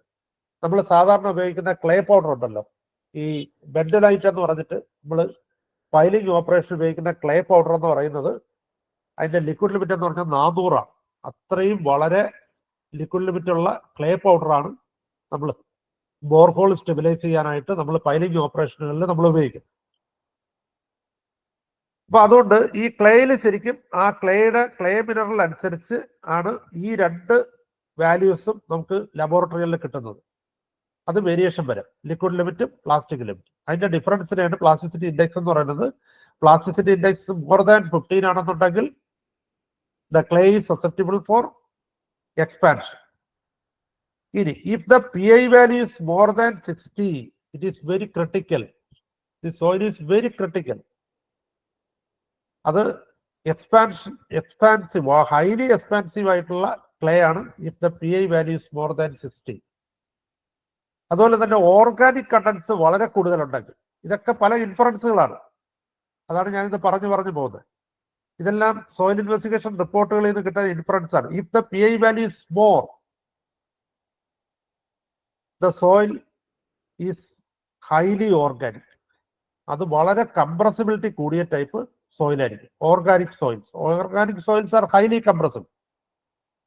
അതെല്ലാം ഈ PI വാല്യൂ എന്നാണ് നമ്മൾ ആ ഇൻഫറൻസുകളെല്ലാം എടുക്കുന്നത്. If the PI value is more than 60, the soil may be organic. ഈ ഓർഗാനിക് സോയിൽ നമ്മൾ ലാബിൽ ഐഡന്റിഫൈ ചെയ്യുന്നത് പറയുന്നത് ഇതിനെ ഹീറ്റ് ചെയ്യും. ഇതിനെ ഹീറ്റ് ചെയ്തതിന് ശേഷം വീണ്ടും അതിന്റെ ലിക്വിഡ് ലിമിറ്റ് കാണും. ആദ്യം ലിക്വിഡ് ലിമിറ്റ് കാണുമ്പോൾ വളരെ ഹൈ ആയിരിക്കും. അടുത്ത വീണ്ടും നമ്മൾ ഇതിനെ ഹീറ്റ് ചെയ്യും. ഈ സോയിലിനെ ഹീറ്റ് ചെയ്തതിന് ശേഷം വീണ്ടും നമ്മൾ ലിക്വിഡ് ലിമിറ്റ് കാണും. അപ്പോഴത്തേക്ക് 20% കൂടുതൽ ലിക്വിഡ് ലിമിറ്റിൽ വേരിയേഷൻ ഉണ്ടെന്നുണ്ടെങ്കിൽ ദ സോയില് ഓർഗാനിക് ടൈപ്പ് സോയിലാണ്. അങ്ങനെയാണ് ഓർഗാനിക് സോയിലിനെ നമ്മൾ ലാബിൽ ഐഡന്റിഫൈ ചെയ്തെടുക്കുന്നത്. അപ്പൊ അത് ഓർഗാനിക് സോയിൽസ് ഉള്ള സോയിൽ ഡെപ്പോസിറ്റ്സ് ആണെന്നുണ്ടെങ്കിൽ വളരെയധികം ശ്രദ്ധിക്കണം. അത് ഫൗണ്ടേഷൻ ഡിസൈൻ ചെയ്യുമ്പോൾ വളരെയധികം ശ്രദ്ധ കൊടുക്കേണ്ടതാണ്. അപ്പൊ ഈ ഇൻഫറൻസുകളെല്ലാം നമുക്ക് കിട്ടുന്നത് സോയിൽ ഇൻവെസ്റ്റിഗേഷൻ റിപ്പോർട്ടുകളിൽ നിന്ന്. അതുപോലെ തന്നെ ലിക്വിഡ് ലിമിറ്റിന്റെ വാല്യൂ അനുസരിച്ച് ഞാൻ തുടക്കത്തിൽ പറഞ്ഞു, if the liquid limit is less than 35, the soil is low compressibility. And if the liquid limit is between 35 to 50, soil is of medium compressibility. And if the liquid limit is more than 50, soil is highly compressible. ഈ ഇൻഫറൻസും നമുക്ക് highly compressible ആയിട്ടുള്ള സോയിലുകളിൽ foundation ചെയ്യുമ്പോൾ നമ്മൾ വളരെയധികം ശ്രദ്ധിക്കണം. കാരണം അവിടെ differential settlements ഉണ്ടാവാനുള്ള പോസിബിലിറ്റി ഉണ്ട്. അതിനെ യൂണിഫോം സെറ്റിൽമെന്റ്സ് ആക്കി മാറ്റുന്ന തരത്തിലുള്ള ഫൗണ്ടേഷൻ വേണം അവിടെ ഡിസൈൻ ചെയ്ത് കൊടുക്കാനായിട്ട്. അപ്പൊ ഈ ഇൻഫറൻസുകളെല്ലാം നമുക്ക് സോയിൽ ഇൻവെസ്റ്റിഗേഷൻ റിപ്പോർട്ടുകളിൽ നിന്ന് കിട്ടുന്നത്. ഇനി അടുത്ത ഒരു പ്രധാനപ്പെട്ട ഒരു പാരാമീറ്ററോടെ പറഞ്ഞിട്ട് നമുക്ക് സോയിൽ ഇൻവെസ്റ്റിഗേഷൻ റിപ്പോർട്ടിലേക്ക് നേരെ പോവാം. സമയം എപ്പോഴാണെന്നുള്ളത് നോക്കിക്കോണം. ഇതൊരു വാസ്റ്റ് ആയിട്ടുള്ള ഒരു ടോപ്പിക്കാണ്. അടുത്തത് റോക്കി സ്ട്രെറ്റ്. റോക്ക് എങ്ങനെയാണ് സോയിൽ ഇൻവെസ്റ്റിഗേഷൻ റിപ്പോർട്ടുകളിൽ കാണിക്കുന്നത്? റോക്കി സ്ട്രേറ്റയുടെ ഏറ്റവും പ്രധാനപ്പെട്ട 2 സ്ട്രെങ്ത് പാരാമീറ്റേഴ്സ് ആണ്. ഒന്ന് RQD, പിന്നെ CR. അടുത്തത് യൂണിയാക്സിയൽ കംപ്രഷൻ സ്ട്രെങ്ത്. റോക്കിന്റെ സ്ട്രെങ്ത് പറയുന്ന 3 പാരാമീറ്റേഴ്സ്, അതായത് പൈലിംഗ് ഒക്കെ ചെയ്യുമ്പോൾ റോക്കിലേക്ക് എത്ര സോക്കറ്റ് ചെയ്യണം, അതുപോലെ റോക്കിന് ഏത് തരം ബോറിംഗ് ടൂൾസ് ഉപയോഗിക്കണം, ഇതെല്ലാം നമ്മൾ ഡിസൈഡ് ചെയ്യുന്നത് റോക്കിന്റെ RQD വെച്ചിട്ടാണ്. അല്ല, റോക്കിൽ എത്ര ഫിഷേഴ്സ് ഉണ്ട്, റോക്കിൽ എത്ര ജോയിന്റ്സ് ഉണ്ട്, അതുപോലെ ടണലിംഗ് ഓപ്പറേഷന് ഈ പറയുന്ന റോക്കി സ്ട്രാറ്റത്തിൽ പറ്റുമോ എന്നുള്ള ഡിസിഷൻസ് എല്ലാം എടുക്കുന്നത് ഈ RQD ആൻഡ് CR എന്നുള്ള കൺസെപ്റ്റിലാണ്. RQD എന്ന് പറഞ്ഞാൽ rock quality designation, RQD rock quality designation, and CR is core recovery ratio. CR core recovery ratio. ഇത് 2 പെർസെൻറ്റേജിലാണ് പറയുന്നത്. എത്രയാണ് പെർസെൻറ്റേജ്? RQD നമ്മൾ കണ്ടുപിടിക്കുന്നതെന്ന് പറഞ്ഞാൽ നമ്മളൊരു ബോർ എടുത്തു കഴിഞ്ഞാൽ ആ ബോറിൽ 10 സെന്റിമീറ്ററിൽ കൂടുതലുള്ള പീസിനെ മാത്രം ഒരിടത്ത് പറക്കി വെക്കും. ലെങ്ത് 10 സെന്റിമീറ്ററിൽ കൂടുതലുള്ള പീസുകൾ, എന്നിട്ട് അതിനെ മാത്രം ചേർത്ത് വെച്ചിട്ട് അതിന്റെ നീളം എടുക്കും. എന്നിട്ട് ടോട്ടൽ എത്രയാണോ നമ്മൾ പെനട്രേറ്റ് ചെയ്തത് ഈ നീളം ഡിവൈഡഡ് ബൈ ടോട്ടൽ നീളം ഇൻറ്റു 100 എന്ന് പറയുന്നതാണ് RQD എന്ന് പറയുന്നത്, റോക്ക് ക്വാളിറ്റി ഡെസിഗ്നേഷൻ. RQD 15 താഴെയാണെന്നുണ്ടെങ്കിൽ, if the RQD is less than 15, the rock is very poor rock, very poor. If RQD is between 15 to 25, soil is poor. RQD 25 to 50, soil is rock is fair. And if 50 to 75 is good, and if it is 75 to 90, I think very good. Terminology അതാണെന്ന് എനിക്ക് അറിയത്തില്ല. ഇതാണ് അതിന്റെ classification. And greater than 90. If RQD is greater than 90, it is excellent. ഇതില് engineering point of വ്യൂല് ഏറ്റവും പ്രധാനപ്പെട്ട ഒരു നമ്പറാണ് 75. അതായത് if the RQD is less than 75, proper precaution should be taken for socketing. അതായത് 75 താഴെയാണ് RQD എന്നുണ്ടെങ്കിൽ the rock is not considered as a structural rock. Is not considered as a structural rock. അതായത് major lords ഒന്നും ആ റോക്കിൽ കൊണ്ട് direct വെക്കാൻ പാടില്ല. ഇപ്പൊ ബ്രിഡ്ജിന്റെ ലോഡ്സ്, അപ്പൊ അതൊക്കെ വളരെ ഹെവി ആയിട്ടുള്ള ലോഡുകളാണ്. അപ്പൊ അത് നമ്മൾ RQD നോക്കിയിട്ടാണ് വയ്ക്കുന്നത്. അല്ലാന്നുണ്ടെങ്കിൽ പ്രോപ്പർ ആയിട്ട് IS കോഡുകൾ അനുസരിച്ചുള്ള സോക്കറ്റിംഗ് അവിടെ പ്രൊവൈഡ് ചെയ്തിട്ട് വേണം വെക്കാൻ. അതുപോലെ തന്നെ ഈ RQD 20 താഴെയാണെങ്കിൽ it is considered as a soil. It is not considered as a rock. RQD 20 താഴെയാണെന്നുണ്ടെങ്കിൽ it is not considered as a rock. അത് സോയിൽ ആയിട്ടാണ് കൺസിഡർ ചെയ്യുന്നത്. അതുപോലെ തന്നെ if the N value is more than 60, it is considered as a rock. അപ്പൊ ഇതൊക്കെ നമുക്ക് soil investigation റിപ്പോർട്ടുകളിൽ നിന്ന് കിട്ടുന്ന തമ്പ് റൂൾസ് ആണ്. അതായത് if the RQD is less than 20, the soil is considered as soil. It is not considered as a rock. And if N value is more than 60, it is considered as a rock. അപ്പൊ ഇതിനെ കുറെ terminologies നമുക്ക് മനസ്സിലായാൽ മാത്രമേ soil investigation റിപ്പോർട്ടുകളിൽ നിന്ന് നമുക്ക് ഇൻഫറൻസുകൾ എന്തൊക്കെയാണ് അതിൽ നിന്ന് കിട്ടുന്ന ഇൻഫറൻസ് എന്നുള്ളത് നമുക്ക് മനസ്സിലാക്കാനായിട്ട് നമുക്ക് കഴിയും. അപ്പൊ ഇനി നമുക്കൊരു സോയിൽ ഇൻവെസ്റ്റിഗേഷൻ റിപ്പോർട്ടിലേക്ക് പോകാം.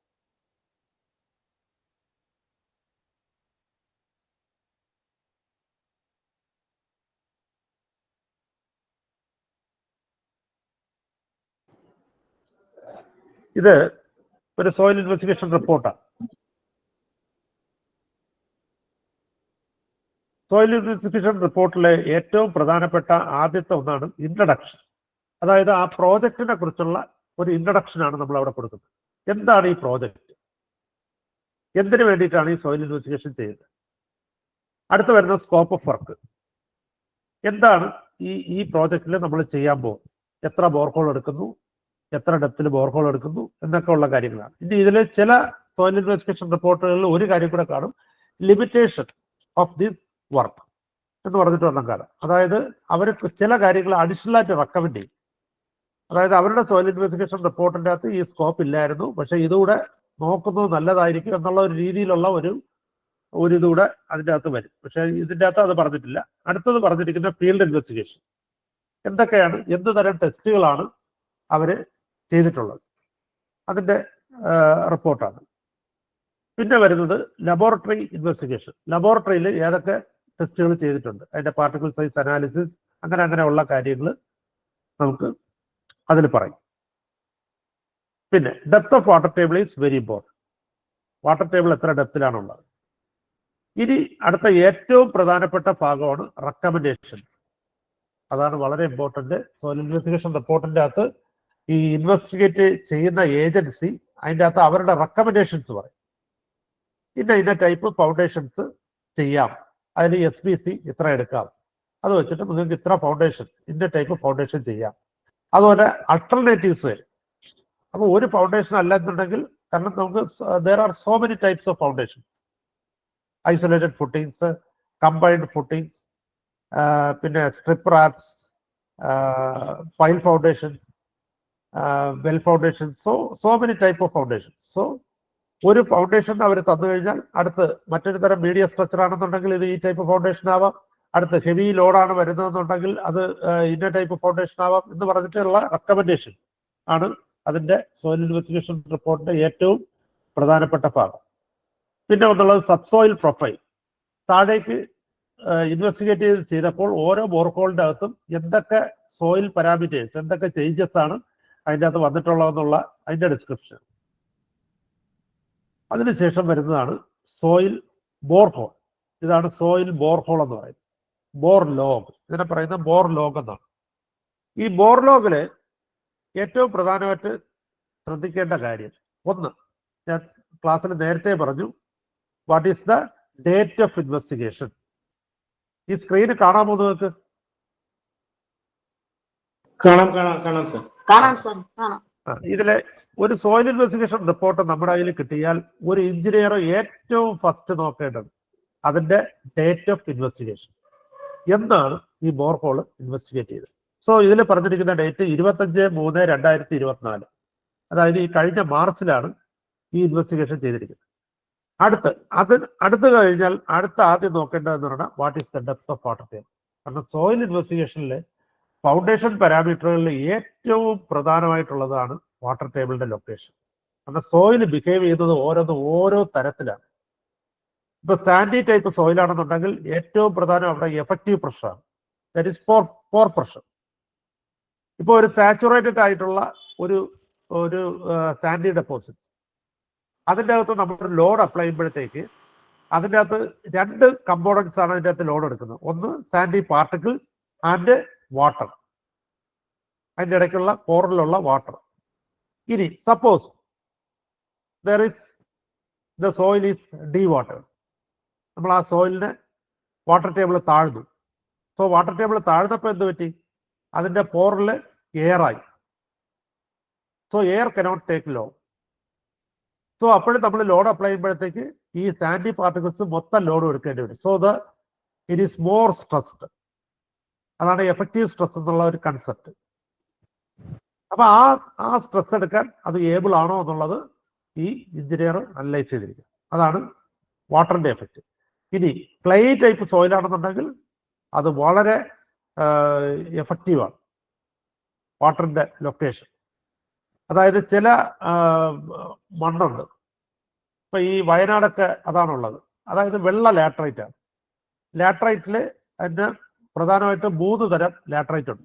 ഒന്ന് നല്ല പിങ്ക് കളറിലുള്ള ലാറ്ററൈറ്റ്. അതാണ് ശരിക്കും അയൺ കണ്ടന്റ് കൂടിയ ലാറ്ററൈറ്റ്. അത് വളരെ സ്ട്രോങ് ആണ്. അതാണ് നമ്മൾ വെട്ടുകല്ലെന്ന് പറയുന്നത്. പിന്നെ ഒന്നുള്ളത് കുറെ കൂടെ വെള്ള ഷെയ്ഡ് കൂടിയ ഒരു ടൈപ്പ് ലാറ്ററൈറ്റ് ഉണ്ട്. അത് കുറെ കൂടെ വീക്കാണ്. അതിൻ്റെ അത് ക്ലേ ആണ് കാണുന്നത്. അപ്പൊ അത് കുറെ കൂടെ വീക്കാണ്. ഇനി വയനാടൊക്കെ ഉള്ള ഈ സോയിൽ ഇൻവെസ്റ്റിഗേഷനിൽ വയനാട് അതുപോലെ ട്രിവാൻഡ്രത്തും പല ഭാഗങ്ങളിൽ ഈ പറയുന്ന ലാറ്ററൈറ്റ് ഉണ്ട്. അതായത് വെള്ള കളർ കൂടുതലായിരിക്കും. അതിൻ്റെ അകത്ത് കുറെ പോൾസും കാണും. നമുക്ക് കാണുമ്പോൾ തന്നെ അതിൻ്റെ അകത്ത് സെൽസ് ഇങ്ങനെ കാണും. അത് വളരെ വീക്കായിട്ടുള്ള ലാറ്ററൈറ്റ് ആണ്. എന്നാൽ ഇത് ഡ്രൈ കണ്ടീഷനിൽ ഇരിക്കുമ്പോൾ വളരെ സ്ട്രോങ് ആണ്. പാറയിട്ട് അടിച്ചാൽ പോലും അത് പൊട്ടൂല. ഡ്രൈ കണ്ടീഷനിൽ വളരെ സ്ട്രോങ് ആണ്. പക്ഷേ വെള്ളം അതിലങ്ങോട്ട് വിഴുന്നു കഴിയുമ്പോൾ അത് പെട്ടെന്ന് തന്നെ അലിഞ്ഞ് അതങ്ങ് ഇതാവും, ക്ലേ ആവും. അപ്പൊ അത് വളരെയധികം ശ്രദ്ധിക്കണം. അതുകൊണ്ടാണ് വാട്ടർ ടേബിളിന്റെ ലൊക്കേഷൻ വളരെ ഇമ്പോർട്ടന്റ് ആണെന്ന് പറയുന്നത്. വാട്ടർ ടേബിൾ ഉയരാനുള്ള ചാൻസ് ഉണ്ടോ? ഇതിപ്പോ 3-ാം മാസമാണ് ഇൻവെസ്റ്റിഗേഷൻ നടന്നിരിക്കുന്നത്. 3-ാം മാസം ചെയ്തിരിക്കുന്ന ഇൻവെസ്റ്റിഗേഷൻ നമ്മളിവിടെ 6-ാം മാസം ആകുമ്പോൾ ഇവിടെ മഴക്കാലമാണ്. സോ ഈ പറയുന്ന വാട്ടർ ടേബിൾ വീണ്ടും ഉയരാനുള്ള പോസിബിലിറ്റിയാണ്. സോ ഈവൻ സർഫസിൽ വരാനുള്ള പോസിബിലിറ്റിയാണ്. അതാണ് നമ്മൾ ഫസ്റ്റ് ഒരു സോയിൽ ഇൻവെസ്റ്റിഗേഷൻ റിപ്പോർട്ട് കിട്ടുമ്പോൾ നമ്മൾ നോക്കേണ്ട കാര്യം. അടുത്ത് രണ്ടാമത്തെ കാര്യം, ഏതൊക്കെ സോയിൽ ഡെപ്പോസിറ്റ്സ് ആണ് ഇതിൻ്റെ അകത്ത് ഉള്ളത്? അപ്പൊ ഇതിൽ ആദ്യത്തെ പറയുന്ന 1.7 മീറ്ററിൽ ക്ലേ സാൻഡ് ആണ് പറയുന്നത്. Clay sand. അപ്പൊ അതില് ക്ലേയും കാണും, സാൻഡും കാണും. അടുത്ത് അവർ ഒറ്റ ഡെപ്തിൽ എടുത്തിരിക്കുകയാണ്. ശരിക്കും ഇങ്ങനെ എടുക്കാൻ പാടില്ല. സോയിൽ ഇൻവെസ്റ്റിഗേഷൻ ശരിക്കും 75 to 1 മീറ്റർ വെർട്ടിക്കൽ ഇന്റർവെല്ലിൽ എടുക്കണമെന്നാണ്. അതിൽ കുറച്ചും ചിലപ്പോൾ എടുക്കേണ്ടി വരും. അതായത് എവിടെയാണോ ഈ സ്ട്രാറ്റ നമുക്ക് വ്യത്യാസമായിട്ട് തോന്നുന്നത് അവിടെ വീണ്ടും എടുക്കേണ്ടി വരും. എങ്കിലും ഒരു തമ്പ് റൂൾ അനുസരിച്ച് സാറിന് 75 to 1 മീറ്റർ വെർട്ടിക്കൽ ഇന്റർവെല്ലിലാണ് എടുക്കേണ്ടത്. അപ്പൊ ഇവിടെ അവരടുത്ത് എടുത്തിരിക്കുന്നതെന്ന് പറയുന്നത് 38.2 മീറ്റർ ഡെപ്തിലാണ് അടുത്ത ഇൻവെസ്റ്റിഗേഷൻ അവർ ചെയ്തിരിക്കുന്നത്. ഇടയ്ക്ക് ഇൻവെസ്റ്റിഗേഷൻസ് പല ഡെപ്തിലും ചെയ്തിട്ടുണ്ട്, ഓരോ ഡെപ്തിൽ ചെയ്തിട്ടുണ്ട്. അവിടെ എല്ലാം ഉള്ള എൻ വാല്യൂസ് നമ്മൾ ശ്രദ്ധിക്കുക. എൻ വാല്യൂസ് പലതും 0 ആണ്. എൻ വാല്യൂസ് 1 ഉണ്ട്, 0 ഉണ്ട്. What is N value 0? N value 0 എന്ന് പറഞ്ഞാൽ അതിന്റെ അർത്ഥം എന്താണ്?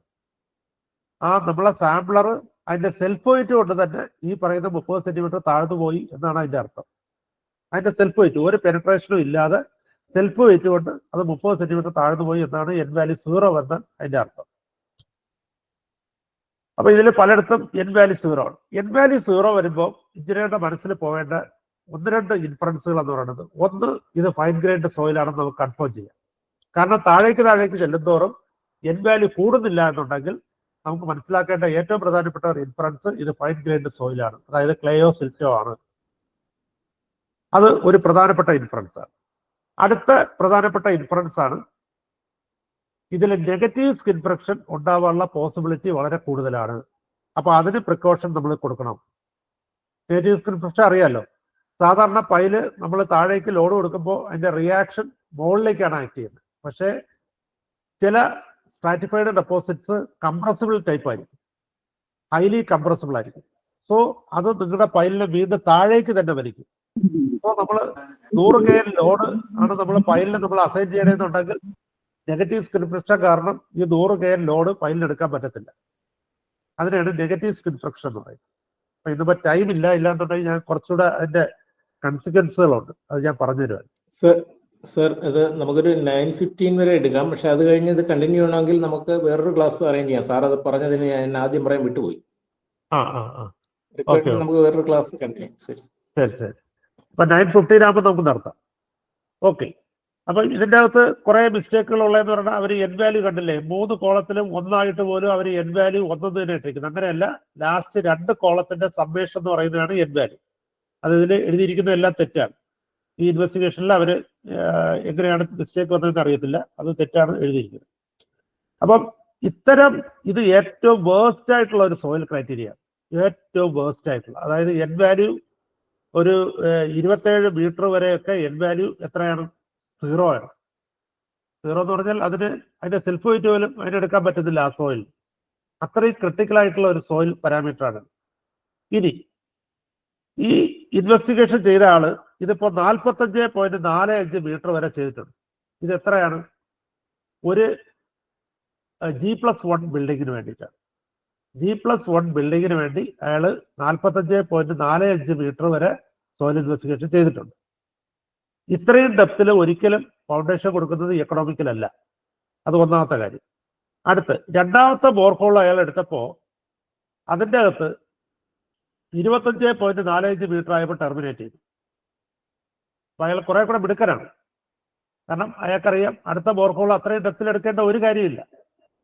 അപ്പൊ ഇതിൻ്റെ അകത്ത് 25.45 മീറ്ററിൽ ടെർമിനേറ്റ് ചെയ്തിട്ടുണ്ട്. ആ ടെർമിനേറ്റ് ചെയ്തതിലും നമുക്ക് 1 എൻ വാല്യൂ 1 0 1 0 അങ്ങനെയാണ് പോകുന്നത്. So soil is very weak. Fine grained സോയിലാണ്. നെഗറ്റീവ് സ്കിൻ ഫ്രിക്ഷൻ ഉണ്ടാവാനുള്ള പോസിബിലിറ്റി ഉണ്ട്. ഇത്തരം സോയിലുകളിൽ നമ്മുടെ ഫസ്റ്റ് ഇൻഫറൻസ് എന്ന് പറഞ്ഞാൽ the soil should be stabilised. അപ്പൊ സോയിൽ സ്റ്റെബിലൈസ് ചെയ്യാൻ ഒരുപാട് മാർഗങ്ങളുണ്ട്. അത് നമുക്ക് ഇന്നത്തെ ക്ലാസ്സിൽ പറയാൻ പറ്റത്തില്ല. അതിന് തന്നെ ഒരു ക്ലാസ് വേണ്ടി. What are the soil improving methods using natural methods? കുറേ മെത്തേഡുകളുണ്ട്. അപ്പം സോയിൽ സ്റ്റെബിലൈസ് ചെയ്യേണ്ടി വരും. ഇതിൽ സോയിൽ സ്റ്റെബിലൈസ് ചെയ്യാതെ ഒരു കാരണവശാലും ഇത്തരം സോയിലിൽ നമുക്കൊരു ഫൗണ്ടേഷൻ വയ്ക്കാൻ പറ്റത്തില്ല. അടുത്ത് വരുന്ന ഇൻഫറൻസ് ആണ്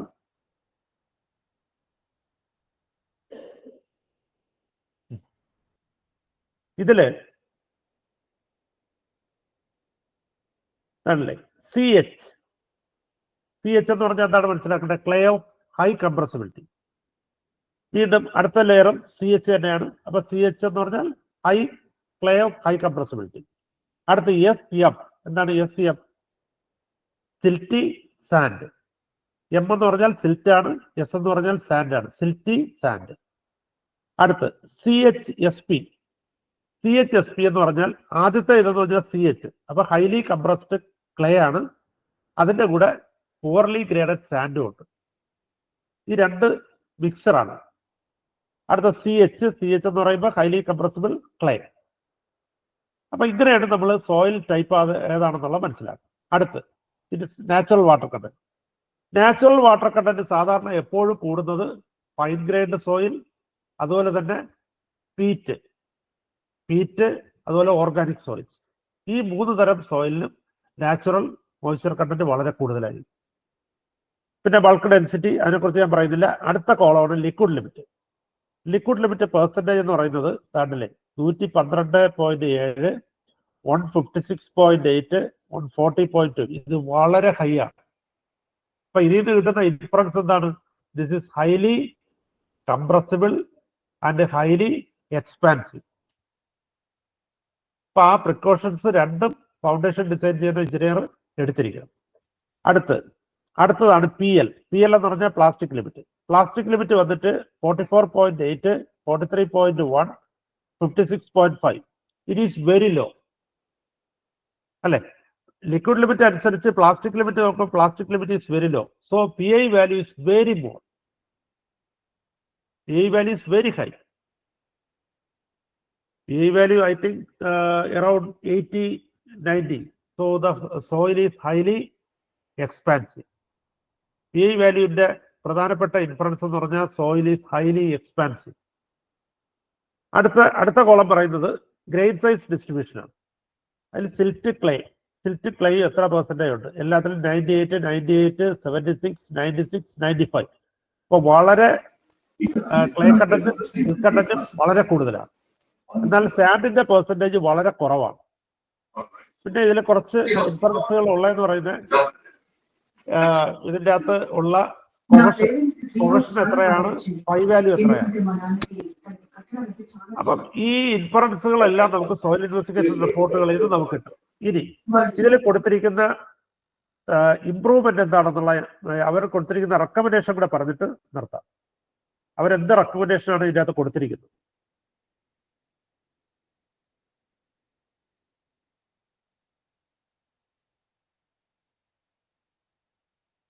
അവർ പറഞ്ഞിരിക്കുന്നത് the proposed structure is of G+1 building with high permissible settlement. അതില് ഗ്രൗണ്ട് ഇംപ്രൂവ്മെന്റ് ടെക്നിക്സ് ആണ് അവർ പറഞ്ഞിരിക്കുന്നത്. ഒന്ന് sand piles and preloading with 8 tons per m² load. Sand piles കൊടുത്തിട്ട് അതിനെ പ്രീലോഡ് ചെയ്യണമെന്നാണ് പറഞ്ഞിരിക്കുന്നത്. Sand piles of 150 mm diameter with diamond pattern and depth up to 4 meter. അതിനുശേഷം സെറ്റിൽമെന്റ് കഴിഞ്ഞു കഴിയുമ്പോൾ 3 മാസം കഴിഞ്ഞിട്ട് അവിടെ വേണമെങ്കിൽ ഐസൊലേറ്റഡ് ഫുട്ടിംഗ് അല്ലെങ്കിൽ സ്ട്രിപ്പ് ഫുട്ടിംഗ് വിത്ത് SBC 6 ടൺസ് പെർ m² കൊടുക്കാന്നാണ് പറഞ്ഞിരിക്കുന്നത്. പക്ഷെ ഈ കൺസെപ്റ്റിനോട് ഞാൻ തികച്ചും എതിരാണ്. കാരണം നമ്മളവിടെ സോയിൽ ഇംപ്രൂവ് ചെയ്തു, നമ്മൾ മുകളിലൊരു സ്ട്രക്ചർ വെച്ചു. സോ ക്ലേ എന്ന് പറയുന്ന ഒരു ടൈപ്പ് സോയിലില് ഈ ക്ലേ മിനറൽസ് വളരെയധികം വേരിയേഷൻ ഉണ്ട്. സോ ഡിഫറൻഷ്യൽ സെറ്റിൽമെന്റിന് വളരെയധികം പോസിബിലിറ്റി ഉള്ള ഒന്നാണ്. സോ ഇത്തരം സോയിലുകളിൽ നമ്മൾ ഫൗണ്ടേഷൻ വയ്ക്കുമ്പോൾ ഷാലോ ടൈപ്പ് ഫൗണ്ടേഷൻ വെച്ച് കഴിഞ്ഞാൽ there may be possibility of tilting, ചരിയാനുള്ള പോസിബിലിറ്റി വളരെ കൂടുതലാണ്. കാരണം ക്ലേയുടെ പ്രോപ്പർട്ടി ഓരോ പോയിന്റിൽ നിന്ന് വ്യത്യാസം വന്നുകൊണ്ടേയിരിക്കും. അപ്പൊ അതുകൊണ്ട് അവിടെ ടിൽറ്റിങ്ങിന് പോസിബിലിറ്റി വളരെ കൂടുതലാണ്. അതുകൊണ്ട് അവർ ഈ പറയും പോലെ സ്ട്രിപ്പ് ഫുട്ടിങ്ങോ ഐസൊലേറ്റഡ് ഫുട്ടിങ്ങോ കൊടുക്കാൻ, ഗ്രൗണ്ട് ഇംപ്രൂവ് ചെയ്താൽ പോലും കൊടുക്കാൻ പാടില്ല. അവിടെ അതിൻ്റെ കൂടെ ഒരു ഡീപ്പ് ഫൗണ്ടേഷൻ കൂടെ ഇൻകോർപ്പറേറ്റ് ചെയ്യുന്നതാണ് ഏറ്റവും ബെറ്റർ. ഞാൻ സാധാരണ എപ്പോഴും പ്രിഫർ ചെയ്യുന്ന മൈക്രോ പൈൽസ് ആണ്, ചെറിയ പൈൽസ്. ഒരു 6 അടി അല്ലെങ്കിൽ ഒരു 8 അടി ഡെപ്തിലുള്ള മൈക്രോ പൈല് കൂടെ ഇതിന്റെ അടിയിലത്തെ ഈ ഫുട്ടിങ്ങിന്റെ അകത്ത് ക്ലബ് ചെയ്യും. ആ ക്ലബ് ചെയ്തിട്ട് അതിന്റെ കമ്പിയെ നമ്മൾ ഫുട്ടിങ്ങിന്റെ അടിയിലത്തെ മാറ്റിന്റെ കമ്പിയുടെ കൂടെ എടുക്കും. അങ്ങനെ വരുമ്പോൾ ഇത് അപ്ലിഫ്റ്റ് വന്നാലും അതിനെ പ്രിവെന്റ് ചെയ്യും, അതുപോലെ ലാറ്ററൽ സ്ലൈഡിങ് വന്നാലും പ്രിവെന്റ് ചെയ്യും, അതുപോലെ തന്നെ ഓവർ ടേണിങ് വന്നാലും അതിനെ പ്രിവെന്റ് ചെയ്യും. അതുകൊണ്ട് എപ്പോഴും ഇത്തരം സോയിലുകളിൽ ഒരു ഡീ ഫൗണ്ടേഷൻ കൂടെ ക്ലബ് ചെയ്യുന്നതായിരിക്കും എപ്പോഴും ബെറ്റർ. അപ്പം ഇവരുടെ ഈ ഗ്രൗണ്ട് ഇംപ്രൂവ്മെന്റ് ഈസ് ഓക്കെ, പക്ഷെ അവരുടെ ഫൗണ്ടേഷൻ റെക്കമെൻഡേഷൻ എൻ്റെ അഭിപ്രായത്തിൽ ഇത് പോസിറ്റീവ് അല്ല. ഓക്കെ, അപ്പം നമുക്ക് തൽക്കാലം ഇവിടെ നിർത്താം. ഇനി കുറെ ഈ പ്രോബ്ലമാറ്റിക് ടൈപ്പ് സോയിലുണ്ട്, പക്ഷെ അതിപ്പോൾ പറയാൻ സമയമില്ല. പ്രോബ്ലമാറ്റിക് ടൈപ്പ് സോയിൽ എന്ന് പറഞ്ഞാൽ ഒന്ന് എക്സ്പാൻസീവ് സോയിൽ, പിന്നെ liquefaction soil. Liquefaction, what is liquefaction? Liquefaction എന്തുകൊണ്ട് ഉണ്ടാവുന്നു, ലിക്വിഫാക്ഷൻ എങ്ങനെ കൗണ്ടർ ചെയ്യാം, ലിക്വിഫാക്ഷൻ പൊട്ടൻഷ്യൽ എങ്ങനെ വർക്കൗട്ട് ചെയ്യാം, ഇങ്ങനത്തെ കുറെ കാര്യങ്ങളുണ്ട് ലിക്വിഫാക്ഷൻ ഓഫ് സോയിൽ. പിന്നെ മൂന്നുള്ളത് സെൻസിറ്റീവ് സോയിൽ. ചില സോയിൽസ് വളരെ സെൻസിറ്റീവ് ആണ്, പ്രത്യേകിച്ച് ക്ലേയിൽ തിക്സോട്രോഫിസം എന്ന് പറഞ്ഞിട്ടൊരു ഫിനോമിന ഉണ്ട്. അപ്പൊ അത് സെൻസിറ്റീവ് ആയിട്ടുള്ള ക്ലേയിൽ വരുന്ന ഒരു പ്രോപ്പർട്ടിയാണ്. അപ്പൊ അത് ഒരെണ്ണം. പിന്നെ ഒന്നുള്ളത് collapsible type soils. Collapsible type സോയിലിൽ ഏറ്റവും പ്രധാനപ്പെട്ടതാണ് വൈറ്റ് കളേർഡ് ലാറ്ററൈറ്റ്സ്. അത് കൊളാപ്സിബിൾ ആണ്. അത് വളരെ സ്ട്രോങ് ആയിട്ടിരിക്കും, വെള്ളം നനഞ്ഞു കഴിയുമ്പം അത് വളരെ വീക്കായിട്ട് പോകും. അപ്പം അതെല്ലാം നമുക്ക് ഈ പറയുന്ന സോയിൽ ഇൻവെസ്റ്റിഗേഷൻ റിപ്പോർട്ടുകളിൽ നിന്ന് തന്നെ നമുക്ക് ഐഡന്റിഫൈ ചെയ്യാൻ കുറേയൊക്കെ നമുക്ക് കഴിയും. അപ്പൊ അത് ഇന്നിപ്പം നമുക്ക് സമയമില്ല. അപ്പൊ ഇത് നിങ്ങളുടെ ഡൗട്ട്സോ അല്ലെങ്കിൽ എന്താണ് നിങ്ങളുടെ ഇതെന്നുള്ളത് അജിത്ത് ഇതാണെന്ന് വെച്ചാൽ ഓക്കെ. താങ്ക് യു സർ, വളരെ നല്ലൊരു ക്ലാസ് ആയിരുന്നു സാർ. ആദ്യം പറഞ്ഞ ഒരു ഡൗട്ട്സ് എന്തെങ്കിലും ഉണ്ടെങ്കിൽ അത് ചോദിക്കാം. തീർച്ചയായിട്ടും സാർ. അത് ആദ്യം സാർ പറഞ്ഞിരുന്നു ഇത് ഒരു ക്ലാസ് കൊണ്ട് തീരുന്നതല്ല. അപ്പൊ അതുകൊണ്ട് നമുക്ക് ഇത് റിക്വയർമെന്റ് അനുസരിച്ച് സാറുമായിട്ടൊന്ന് ഡിസ്കസ് ചെയ്തിട്ട് നമുക്ക് കണ്ടിന്യൂസ് ക്ലാസ് വെക്കാം. ഇപ്പോ ആർക്കെങ്കിലും ഡൗട്ട് ഉണ്ടെങ്കിൽ തീർച്ചയായിട്ടും ചോദിക്കാം. ചിലര് ഹാൻഡ് റൈസ് ചെയ്തിരുന്നു, ഡൗട്ടുള്ളവർക്ക് ചോദിക്കാവുന്നതാണ്.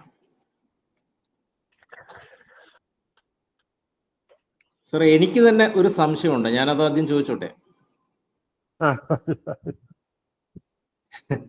നമ്മൾ ഈ സോയിൽ ഇൻവെസ്റ്റിഗേഷൻ ചെയ്ത് നമ്മൾ SBC കണ്ടുപിടിച്ച് അവിടെ ആ SBCയിലാണല്ലോ നമ്മൾ ഫൗണ്ടേഷൻ കൊടുക്കുന്നത്. അതെ, നമ്മൾ ആ റിക്വയർഡ് SBC ആ സ്ഥലത്ത് നമ്മൾ വീണ്ടും എക്സ്കവേറ്റ് ചെയ്യുമ്പോൾ വീണ്ടും നമ്മളെ SBC കൺഫേം ചെയ്യേണ്ട കാര്യമുണ്ടല്ലോ. നമ്മൾ ആ SBC ഉണ്ടോ എന്നുള്ളത് കൺഫേം ചെയ്യണമല്ലോ. അപ്പൊ അത് നമുക്ക് ആ SBC കാൽക്കുലേഷൻ നമുക്ക് SBT ഉപയോഗിക്കാം. SPT ഉപയോഗിക്കാമോ? SPT ഉപയോഗിക്കാം. അപ്പൊ അങ്ങനെ വരുമ്പോൾ അത് ഷാലോ ആണെങ്കിലും ഡീപ്പ് ആണെങ്കിലും അതെ, പല സൈറ്റിലും നമ്മളിപ്പോൾ അത് ചെയ്യുന്നുണ്ട്. നമ്മൾ SBC നമ്മൾ ഫിറ്റ് എടുത്ത് പോകുമ്പോൾ നമുക്ക് വീണ്ടും സംശയം വരുന്ന സ്ഥലങ്ങളിൽ വീണ്ടും SPT എടുത്തിട്ട് അത് കൺഫേം ചെയ്യും. വീണ്ടും അത് കൺഫേം ചെയ്തിട്ട് അത് ഓക്കെ ആണെന്ന് നമ്മൾ പറയാറുണ്ട്. കിഫ്ബിയുടെ പ്രോജക്റ്റുകളിലൊക്കെ അത് വരുന്നുണ്ട്. നമ്മൾ അങ്ങനെ നമ്മൾ ശരിക്കും പ്ലേറ്റ് ലോഡ് ടെസ്റ്റ് ചെയ്യുന്നതിനേക്കാളും കുറച്ചുകൂടെ കംഫർട്ടബിൾ ആണ് SPT ചെയ്യുന്നത്. പ്ലേറ്റ് ലോഡ് ടെസ്റ്റ് എന്ന് പറഞ്ഞാൽ വളരെയധികം മെക്കാനിസം വേണ്ടിവരും. ശരിക്കും ആക്ച്വൽ റിഫ്ലക്ഷൻ കിട്ടുന്നത് ഷാലോ ഫൗണ്ടേഷന്റെ കാര്യത്തിൽ ആക്ച്വൽ നമുക്ക് റിഫ്ലക്ട് ചെയ്ത് കിട്ടുന്നത് പ്ലേറ്റ് ലോഡ് ടെസ്റ്റുകളിൽ തന്നെയാണ്. പ്രത്യേകിച്ചും സാൻഡി സോയിലുകളിൽ നമുക്ക് കറക്റ്റ് ആയിട്ട് അറിയാൻ പറ്റണമെന്നുണ്ടെങ്കിൽ പ്ലേറ്റ് ലോഡ് ടെസ്റ്റ് ചെയ്താലേ നമുക്ക് കറക്റ്റ് ഇത് നമുക്ക് അറിയാൻ പറ്റും. പക്ഷേ ഏറ്റവും എളുപ്പമാണ് SPT വെച്ചിട്ട് കൺഫേം ചെയ്യുക എന്നുള്ളത്. SPT വെച്ചിട്ട് ഇപ്പൊ നമുക്ക് കൺഫർമേഷൻ ചാർട്ടുകളും എല്ലാം നമുക്ക് ഇപ്പം IS കോഡുകളിൽ തന്നെ നമുക്ക് അവൈലബിൾ ആണ്. അപ്പൊ അതുകൊണ്ട് SPT എൻ വാല്യൂ വെച്ചിട്ട് തന്നെ ഇപ്പം C5 സോയിൽ ആയിരുന്നാലും 5 സോയിൽ ആയിരുന്നാലും വളരെ ബെറ്റർ ആയിട്ട് നമുക്ക് ഇന്റർപോളേറ്റ് ചെയ്ത് നമുക്ക് റിസൾട്ടുകൾ നമുക്ക് വെരിഫൈ ചെയ്യാനായിട്ട് പറ്റും. Thank you sir. ബിജോയ് ഒരു ഹാൻഡ് റൈസ് ചെയ്തിരുന്നു, സംശയമുള്ളവര് ചോദിച്ചോളൂ. സാറേ ഞാൻ ജോസാണ് സാറേ. സംശയമുള്ളത് ഇപ്പം നമ്മളൊരു സാമ്പിൾ ഇത് കാണിച്ചല്ലോ, അപ്പൊ ആ 25 മീറ്റർ വരെയും 0-1 എന്നുള്ള കേസിലാണ് അതിൽ കാണിച്ചിരിക്കുന്നത്. അപ്പൊ നമുക്ക് ഈ മൈക്രോ പൈൽ ചെയ്താൽ നിൽക്കുമോ സാർ? അത് കംപ്ലീറ്റ് അല്ല മൈക്രോ പൈൽ അല്ല. ആദ്യം നമ്മൾ ഗ്രൗണ്ട് ഇംപ്രൂവ്മെന്റ് നമ്മൾ ചെയ്യും. ഗ്രൗണ്ട് ഇംപ്രൂവ്മെന്റ് എന്ന് പറഞ്ഞാൽ there are so many methods. 25 metre ചെയ്യണോ സാർ? അതോ എങ്ങനെയാണ്? അല്ല ഗ്രൗണ്ട് ഇംപ്രൂവ്മെന്റ് നമ്മൾ അതിന്റെ ബ്ലോക്ക് അനുസരിച്ചാണ്. അതായത് എത്ര ഡെപ്തിലേക്ക് നമുക്ക് സ്ട്രെസ് നമുക്ക് ഇൻഫ്ലുവൻസ് ചെയ്യും. നമ്മൾ ഏതുതരം ഫൗണ്ടേഷൻ ആണ് വയ്ക്കുന്നത് അതിന്റെ 2 times ബ്രെഡ്ത്ത് വരെയാണ് ശരിക്കും സോയിലിന്റെ ഫൗണ്ടേഷന്റെ സിഗ്നിഫിക്കന്റ് ഡെപ്ത് എന്ന് പറയുന്നത്. ആ സിഗ്നിഫിക്കന്റ് ഡെപ്ത് വരെ നമ്മൾ ഒരു ബ്ലോക്കായിട്ട് നമ്മൾ ഡെവലപ്പ് ചെയ്യുക എന്നുള്ളതാണ് സോയിൽ ഇംപ്രൂവ്മെന്റിന്റെ ഏറ്റവും പ്രധാനപ്പെട്ട ഫംഗ്ഷൻ എന്ന് പറയുന്നത്. ഇപ്പൊ സപ്പോസ് നിങ്ങൾ അവിടെ ഒരു സ്ട്രിപ്പ് റാഫ്റ്റ് ആണ് വയ്ക്കുന്നത്, അതിന്റെ വിഡ്ത്ത് എന്ന് പറയുന്നത് 1.5 മീറ്റർ ആണ്. സോ അതിന്റെ ബേസിൽ നിന്ന് ഏകദേശം 3 മീറ്റർ ഡെപ്ത് വരെയാണ് അതിന്റെ സോൺ ഓഫ് ഇൻഫ്ലുവൻസ് എന്ന് പറയുന്നത്, സിഗ്നിഫിക്കന്റ് ഡെപ്ത്. ആ സിഗ്നിഫിക്കന്റ് ഡെപ്ത് വരെയുള്ള സോയിലിനെ ഒരു മാസമായിട്ട് നിലനിർത്തുക എന്നുള്ളതാണ് ഗ്രൗണ്ട് ഇംപ്രൂവ്മെന്റ് ഏറ്റവും പ്രധാനപ്പെട്ട കാര്യം. അത്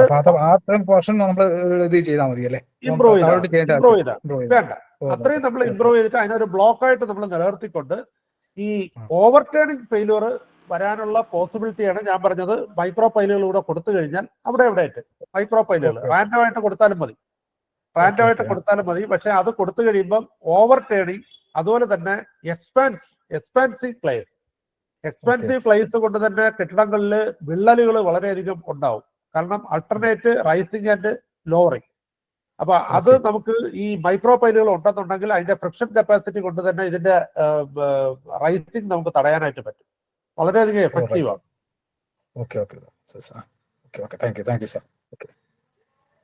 സാറേ നമ്മളെ വാട്ടർ ടേബിളിന്റെ കാര്യം പറഞ്ഞില്ലേ സാറേ? അപ്പൊ നമ്മൾ മാർച്ച് മാസത്തിലൊക്കെ എടുക്കുമ്പം വാട്ടർ ടേബിള് ഇങ്ങനെ വ്യത്യാസം വരും, അല്ലെങ്കിൽ മഴക്കാലത്ത് വ്യത്യാസം വരും. അപ്പം ആദ്യം നമ്മളൊരു സോയിൽ ഇൻവെസ്റ്റിഗേഷൻ നടത്തി. അപ്പൊ ഇത് വാട്ടർ ടേബിൾ വരുന്ന സമയത്ത് വീണ്ടും നമ്മൾ അന്നേരം വേറെ സോയിൽ ഇൻവെസ്റ്റിഗേഷൻ നടത്തണോ? അങ്ങനെ തന്നെയല്ല, അതിന്റെ പോസിബിലിറ്റി നമ്മൾ എഞ്ചിനീയർ മനസ്സിൽ കാണണമെന്നാണ് പറഞ്ഞത്. അതായത് ഇപ്പൊ നേരത്തെ നമ്മൾ കണ്ട ബോർഹോൾ ഡീറ്റെയിലിന്റെ അകത്ത് 70 സെന്റിമീറ്റർ ഡെപ്തിലാണ് വാട്ടർ ടേബിൾ കാണിച്ചിരിക്കുന്നത്. അപ്പൊ അതിൽ ഇൻവെസ്റ്റിഗേറ്റ് ചെയ്തിരിക്കുന്ന 3-ാം മാസമാണ്. അപ്പൊ 3-ാം മാസം കേരളത്തിന്റെ ഇതിന്റെ അകത്ത് ഡ്രൈ കണ്ടീഷനാണ്. എന്നാൽ 6-ാം മാസം ആകുമ്പോൾ അത് ഈ 70 സെന്റിമീറ്ററിന്റെ മുകളിൽ വരാനുള്ള പോസിബിലിറ്റി ഉണ്ട്. സോ ഈവൻ ഗ്രൗണ്ട് സർഫസിൽ വെള്ളം വരാനുള്ള പോസിബിലിറ്റി ഉണ്ടെന്നാണ് പറഞ്ഞത്. അത് നമ്മൾ അതുകൊണ്ട് ഈ ഇൻവെസ്റ്റിഗേറ്റ് ചെയ്യുന്ന മാസവും വാട്ടർ ടേബിൾ വീണ്ടും റൈസ് ചെയ്യാനുള്ള പോസിബിലിറ്റി ഉണ്ടോ, അല്ലെങ്കിൽ ലോവർ ചെയ്യാനുള്ള പോസിബിലിറ്റി ഉണ്ടോ, ഇതിനകത്ത് ഒരു നമ്മളത് വർക്കൗട്ട് നമ്മുടെ മനസ്സിൽ അത് വേണമെന്നുള്ളതാണ് ഞാൻ പറഞ്ഞതിന്റെ അർത്ഥം. അപ്പൊ നമ്മളെ ഫൗണ്ടേഷൻ വേസ്റ്റ് കണ്ടീഷൻ, അതെ വേസ്റ്റ് കണ്ടീഷനിൽ വേണം നമ്മൾ എപ്പോഴും ഫൗണ്ടേഷൻ ഡിസൈൻ ചെയ്യാൻ. അപ്പൊ അതിൻ്റെ അകത്ത് ഒരു വാട്ടർ റിഡക്ഷൻ ഫാക്ടർ എന്ന് പറഞ്ഞിട്ട് ഒരു ഇത് നമ്മൾ കൊടുക്കും. അതിൻ്റെ അകത്ത് നമ്മൾ ടെർസാഗിയുടെ സോയിൽ SPCയുടെ ഇക്വേഷന്റെ അകത്ത് C/NC + γ/NQ + 0.5 B/N-γ, ഇതിൽ 3 ടേംസ് ആണുള്ളത്. അതിൽ ആദ്യത്തെ ടേംസ് എന്ന് പറയുന്നത് കൊഹഷൻ ടേം ആണ്, സെക്കൻഡ് ടേം ഈ surcharge term, and third term is wedge term. ഈ വെഡ്ജ് ടേമിന്റെ അകത്ത് വാട്ടർ ടേബിൾ വരികയാണെന്നുണ്ടെങ്കിൽ നമ്മൾ അതിൻ്റെ അകത്ത് ഒരു വാട്ടർ റിഡക്ഷൻ ഫാക്ടർ നമ്മൾ അതിൻ്റെ അകത്ത് ആഡ് ചെയ്യും. നമ്മൾ സാറിന് ചെയ്യണമെന്ന് പറഞ്ഞാൽ 0.5 ആണ് നമ്മൾ സാധാരണ കേസുകളിൽ എടുക്കുന്നത്. സോ വെള്ളം ആ ലെവലിൽ വരുമെന്നുണ്ടെങ്കിൽ നമ്മൾ അവിടെ ഈ 0.5 ആഡ് ചെയ്യും. സോ നമ്മൾ SPC കുറെ കൂടെ കുറയും. അങ്ങനെ ഒരു പ്രിക്കോഷൻ നമ്മൾ അതിൻ്റെ അകത്ത് കൊടുക്കും. പിന്നെ ക്ലേ ടൈപ്പ് സോയിൽ ആണെന്നുണ്ടെങ്കിൽ വളരെ പ്രിക്കോഷൻ ആയിട്ട് എടുക്കണം. കാരണം അവിടെ ഡിഫറൻഷ്യൽ സെന്റിമെന്റ് ഉണ്ടാവാനുള്ള പോസിബിലിറ്റി കൂടെ നമ്മൾ അഡ്രസ് ചെയ്യും. ആലപ്പുഴ, കുട്ടനാട്, അതെ അതെ. അതുപോലെ ഈ ഇവിടെ ഉണ്ടല്ലോ ഈ നമ്മളെ കൊച്ചി വളരെ ക്രിട്ടിക്കൽ ആയിട്ടുള്ള സ്ഥലമാണ്. അപ്പം ഇതിൽ തന്നെ മറ്റൊരു കാര്യം കൂടെ പറഞ്ഞോട്ടെ, നമ്മുടെ സമയം കൂടി പോകുന്നു, പക്ഷേ എങ്കിലും പറയാതിരിക്കാൻ പറ്റുന്നില്ല. കൊച്ചിയിൽ ഈ അടുത്ത കാലത്ത് ഒരു പ്രപ്പോസൽ കൊണ്ടുവന്നതെന്ന് പറയുന്നത് 60 മീറ്റർ ഡെപ്തില് സിംഗിൾ പൈലാണ്. ഒരിക്കലും നമ്മൾ അങ്ങനെ കൊടുക്കരുത്. Pile to pile cap connection നമ്മളെല്ലാവരും സാധാരണ ചെയ്യുന്നത് പിൻഡ് കണക്ഷനാണ് നമ്മൾ കൊടുക്കുന്നത്. നമ്മൾ ഓൺലി 7.5 സെന്റിമീറ്റർ മാത്രമേ പൈൽ ക്യാപ്പിലേക്ക് പ്രൊജക്ട് ചെയ്യുന്നുള്ളൂ. That is not a pinned connection. ശരിക്കും 2 ടൈംസ് ഡയമീറ്റർ പൈൽ ക്യാപ്പിലേക്ക് പ്രൊജക്ട് ചെയ്താൽ മാത്രമേ നമുക്ക് ഫിക്സഡ് കണ്ടീഷൻ എന്ന് പറയാൻ പറ്റുള്ളൂ. അപ്പം ഇത്രയും ഡെപ്തില് നിങ്ങൾ ഒരു സിംഗിൾ പൈൽ കൊടുത്തു കഴിഞ്ഞാൽ അതിന്റെ സ്ട്രെങ്തിനെ അത് വളരെയധികം അഫക്റ്റ് ചെയ്യും. കാരണം ഇത്രയും നിൽക്കുന്ന ക്ലേയുടെ എൻ വാല്യൂ എന്ന് പറയുന്നത് 1 ആണ്. സോ ഈ പൈലിന്റെ ലാറ്ററൽ ഡിഫ്ലക്ഷനെ പ്രിവെന്റ് ചെയ്യേണ്ടത് സോയിലിന്റെ സബ്ഗ്രേഡ് റിയാക്ഷൻ ആണ്. Subgrade reaction is very less. So പൈലിന് ലാറ്ററൽ ഡിഫ്ലക്ഷൻസ് ഉണ്ടാവാനുള്ള പോസിബിലിറ്റി ഉണ്ട്. അത് അൾട്ടിമേറ്റ്ലി ഫെയിലൂറിലേക്കേ വരുള്ളൂ. അതുകൊണ്ട് ഞാൻ അന്ന് എൻ്റെ അടുത്ത് വന്നപ്പോഴത്തേക്ക് ഞാൻ അവരുടെ അടുത്ത് ഡബിൾ പൈല് കൊടുത്തിട്ട്, ഡബിൾ പൈല് കൊടുക്കുമ്പോൾ നമുക്ക് ഡെപ്ത് കുറച്ച് മതി. സിംഗിൾ പൈല് കൊടുക്കുമ്പോഴാണ് ഇത്രയും ഡെപ്ത് കൊടുക്കേണ്ടി വരും. ഡബിൾ പൈല് കൊടുക്കുമ്പോൾ നമുക്ക് ഡെപ്ത് കുറച്ച് മതി. അപ്പൊ അങ്ങനെ മാറ്റിയിട്ട് ആ ഡിസൈൻ അന്ന് മാറ്റിയാണ് അന്ന് കൊടുത്തത്. അപ്പൊ അതും നമ്മൾ ശ്രദ്ധിക്കേണ്ട ഒരു കാര്യം. ശരി, താങ്ക് യു സാർ.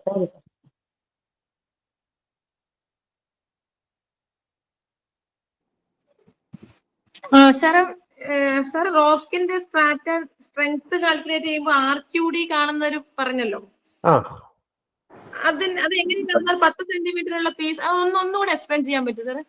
നമ്മളിപ്പോ ഒരു മീറ്റർ ഡെപ്തില് റോക്കിൽ നമ്മൾ സാധാരണ എടുക്കുന്നതെന്ന് പറയുന്നത് NX45 NX55 എന്ന് പറയുന്ന സാധാരണ 2 ഇത് വെച്ചിട്ടാണ് നമ്മൾ സാധാരണ സാമ്പിൾ നമ്മൾ എടുക്കുന്നത്. അപ്പൊ നമ്മൾ ഒരു ഇത് വെച്ചിട്ട് നമ്മൾ ഇപ്പൊ 1 മീറ്റർ ഡെപ്തില് ഒരു കോർ എടുത്തെന്ന് വെക്കുക. സോ 1 മീറ്റർ ആണ് നിങ്ങളുടെ ടോട്ടൽ ഡെപ്ത് ഓഫ് കോറിങ് അല്ലെ. ഇത് കോർ ചെയ്യുമ്പോഴത്തേക്ക് റോക്ക് പല പീസായിട്ട് പൊട്ടിപ്പോകും. ഈ കോർ നിങ്ങൾ വെളിയിൽ എടുക്കുമ്പോഴത്തേക്ക് റോക്ക് പല പീസായിട്ടായിരിക്കും അതിന്റെ അകത്ത് ഇരിക്കുന്നത്. ഒരു സെക്കൻഡ് ഇതാ ഈ സ്ക്രീന് നിങ്ങൾ നോക്കിയാൽ ഈ സ്ക്രീന് കാണാമല്ലോ. ഇപ്പൊ കാണുന്നില്ല. ഇതില് നോക്കി റോക്ക് നമ്മൾ കട്ട് ചെയ്തെടുക്കുമ്പോ റോക്ക് കോർ ചെയ്യുമ്പോൾ നമ്മൾ ഈ കാണുന്നത് പോലെയാണ് കാണുന്നത്. ഇതാണ്ട ബ്രേക്ക് ചെയ്ത് പല പല ലെങ്തിലിരിക്കും.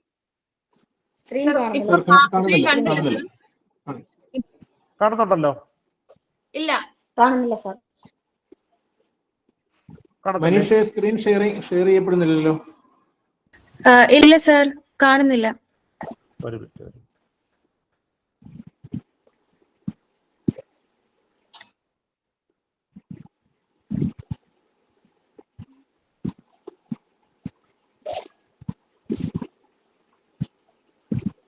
ഇപ്പൊ കാണുന്നുണ്ടോ? ഇതില് നമ്മള് റോക്കിന്റെ കോറിങ് എടുക്കുമ്പോ ഇതുപോലെയാണ് നമുക്ക് കോറിൽ നമുക്ക് കിട്ടുന്നത്. സാമ്പിളറിൽ കിട്ടുന്ന ഇതുപോലെയാണ്. ബ്രേക്ക് ചെയ്ത് പല പീസുകളായിട്ടിരിക്കും. കണ്ടല്ലേ? ഇങ്ങനെ ഇരിക്കും. ഇങ്ങനെ ഇരിക്കുന്ന പീസുകളിൽ നിന്ന് ഇതിൽ കാണിച്ചിരിക്കും പോലെ 10 സെന്റിമീറ്റർ നീളം, അതായത് മാക്സിമം 10 സെന്റിമീറ്റർ നീളമുള്ള പീസുകളെ നമ്മൾ ഇങ്ങനെ ഒരു ഷേപ്പിൽ ഇങ്ങനെ അടുക്കി വെക്കും അതില്. എന്നിട്ട് അതിന്റെ നീളം നമ്മൾ എടുക്കും. 10 സെന്റിമീറ്റർ വരുന്ന പീസുകളുടെ മാത്രം ഇതുപോലെ ഒരു ഷേപ്പിൽ അടുക്കി വെച്ചിട്ട് അതിന്റെ നീളം എടുക്കും. ആ നീളം ഡിവൈഡഡ് ബൈ നിങ്ങൾ 1 മീറ്റർ ഡെപ്തിലാണ് പെനട്രേറ്റ് ചെയ്തതെങ്കിൽ ആ 1 മീറ്റർ ഇൻറ്റു 100 എന്ന് പറയുന്ന വാല്യൂവിനെയാണ് നമ്മൾ RQD എന്ന് പറയുന്നത്. എന്നാൽ കോർ റിക്കവറി അതിൽ നിന്ന് വ്യത്യാസമായിട്ട് എല്ലാ പീസും ഇതുപോലെ എടുത്ത് അടുക്കി വെക്കും. കൊച്ചു പീസുകൾ കിട്ടുന്നത് ഉൾപ്പെടെ എടുത്ത് അടുക്കി വെക്കും. അവിടെ 10 സെന്റിമീറ്റർ എന്നുള്ള ക്രൈറ്റീരിയ ഇല്ല, അടുക്കി വെക്കും. അപ്പൊ കുറേക്കൂടെ നീളം കൂടുതലായിരിക്കും. അപ്പം എന്നിട്ട് divided by total depth of coring multiplied by 100. That is not a core recovery. So core recovery എന്ന് പറഞ്ഞാൽ എപ്പോഴും മിക്കവാറും RQD-യേക്കാളും കൂടുതലായിരിക്കും. എന്നാൽ കോർ റിക്കവറി വളരെ സ്ട്രോങ് ആയിട്ടുള്ള റോക്കാണെന്നുണ്ടെങ്കിൽ മോർ ഓർ ലെസ് ഈ 2 വാല്യൂസ് സെയിം ആയിരിക്കും. അങ്ങനെയാണ് ഒരു എഞ്ചിനീയർ മനസ്സിലാക്കുന്നത്. ഈ വാല്യൂസ് എന്ന് വെച്ചിട്ട് ആ റോക്കിന്റെ ക്വാളിറ്റി. കോർ റിക്കവറിയും RQD ഏകദേശം സെയിം ഈക്വൽ വാല്യൂസ് ആയിരിക്കും. അപ്പം റോക്കിന്റെ അകത്ത് ജോയിന്റ്സ് കുറവാണെന്നാണ് അതിന്റെ അർത്ഥം. റോക്കിന്റെ അകത്ത് ജോയിന്റ്സ് കൂടുമ്പോൾ കോർ റിക്കവറി വാല്യൂ അതുപോലെ കൂടി വരും. RQD മനസ്സിലായോ ഇപ്പോഴേ? മനസ്സിലായി സാർ, മനസ്സിലായി. Okay, thanks. സാർ ഒരു ഡൗട്ട് സാർ. സാർ നമ്മളിപ്പോൾ ഒരു സോയിൽ ഇൻവെസ്റ്റിഗേഷൻ ചെയ്യുകയാണെന്നുണ്ടെങ്കിൽ നമ്മളിപ്പം SPT യൂസ് ചെയ്താണ് ചെയ്യുന്നതെന്ന് വെക്കുക. അപ്പം നമ്മുടെ ഇടയ്ക്ക് ഒരു ക്ലേ ലെയർ വന്നു. ആ ക്ലേ ലെയറിൽ നമുക്കിപ്പോൾ ഒരു N-value ഒരു 20 എങ്ങനെ കിട്ടിയെന്ന് വെച്ചാൽ അത് വെച്ചിട്ട് നമുക്ക് ആ ക്ലേ ലെയറിന്റെ സ്ട്രെങ്ത് ഇന്റർപ്രറ്റ് ചെയ്യാൻ പറ്റുമോ? കാര്യം സീ സോയിലില് സീ സോയിലിൽ നമുക്ക് ഈ SPT N-value നമുക്ക് റിസൾട്ട് ആക്യുറേറ്റ് ആയിട്ട് കിട്ടില്ലല്ലോ. അപ്പം ഈ സോയിലിന്റെ സ്ട്രാറ്റയുടെ ഇടയ്ക്ക് ഒരു ക്ലേ ലെയർ വന്നു കഴിഞ്ഞാൽ അത് വീക്ക് ആണോ സ്ട്രോങ് ആണോ നമുക്കപ്പോൾ അത് എങ്ങനെ അനലൈസ് ചെയ്യാൻ പറ്റും സാർ? നമ്മൾ ഈ ആറ്റോമിക് ലിമിറ്റ്സിലൂടെ പറ്റത്തുള്ളൂ അന്നേരം അത് പറ്റുള്ളൂ. അതിൻ്റെ അകത്ത് ഇപ്പൊ ഒരു ക്ലേ ലെയർ നമുക്ക് SPT വളരെ കൂടി വന്നിരിക്കട്ടെ, ഇപ്പൊ 20ഓളം വന്നിരിക്കട്ടെ. അത് വാട്ടർ ടേബിള് സാച്ചുറേറ്റഡ് കണ്ടീഷനിലായിരിക്കാൻ വഴി വളരെ കുറവാണ്. കാരണം ക്ലേ സോയിലില് ഡ്രൈ കണ്ടീഷനിൽ മാത്രമേ എപ്പോഴും SPT N-value എന്ന് പറഞ്ഞാൽ 10 മുകളിൽ വരുള്ളൂ. അപ്പൊ 10 മുകളിൽ വന്നാൽ തന്നെയും നമുക്കൊരു ഇൻഫറൻസ് എന്ന് പറഞ്ഞാൽ ആ ക്ലേ ഡ്രൈ കണ്ടീഷനിലായിരിക്കണം. ഇനി അത് വെറ്റ് കണ്ടീഷനിലായാൽ എന്ത് ചെയ്യും? അത് വീക്കാവും. So clay is considered as a compressible layer. So അതിന്റെ ലിക്വിഡ് ലിമിറ്റ് നമ്മൾ വർക്ക്ഔട്ട് ചെയ്യും. ലാബിൽ അതിന്റെ ലിക്വിഡ് ലിമിറ്റ് എടുക്കും. SPT N-value മാത്രം ആയിരിക്കില്ല അതിന്റെ ഡിസൈൻ ക്രൈറ്റീരിയ. ലിക്വിഡ് ലിമിറ്റ് എടുക്കും. ലിക്വിഡ് ലിമിറ്റ് എടുക്കുമ്പോൾ അത് വളരെ കുറവായിരിക്കും, വളരെ കൂടുതലായിരിക്കും. ക്ലേ ആകുമ്പോൾ വളരെ കൂടുതലായിരിക്കും.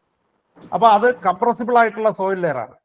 അപ്പൊ നമ്മൾ ഫൗണ്ടേഷൻസ് ഡിസൈൻ ചെയ്യുമ്പോൾ നമ്മൾ 2 ക്രൈറ്റീരിയയാണ് അതിൻ്റെ അകത്ത് എടുക്കുന്നത്. ഒന്ന് shear criteria and second settlement criteria.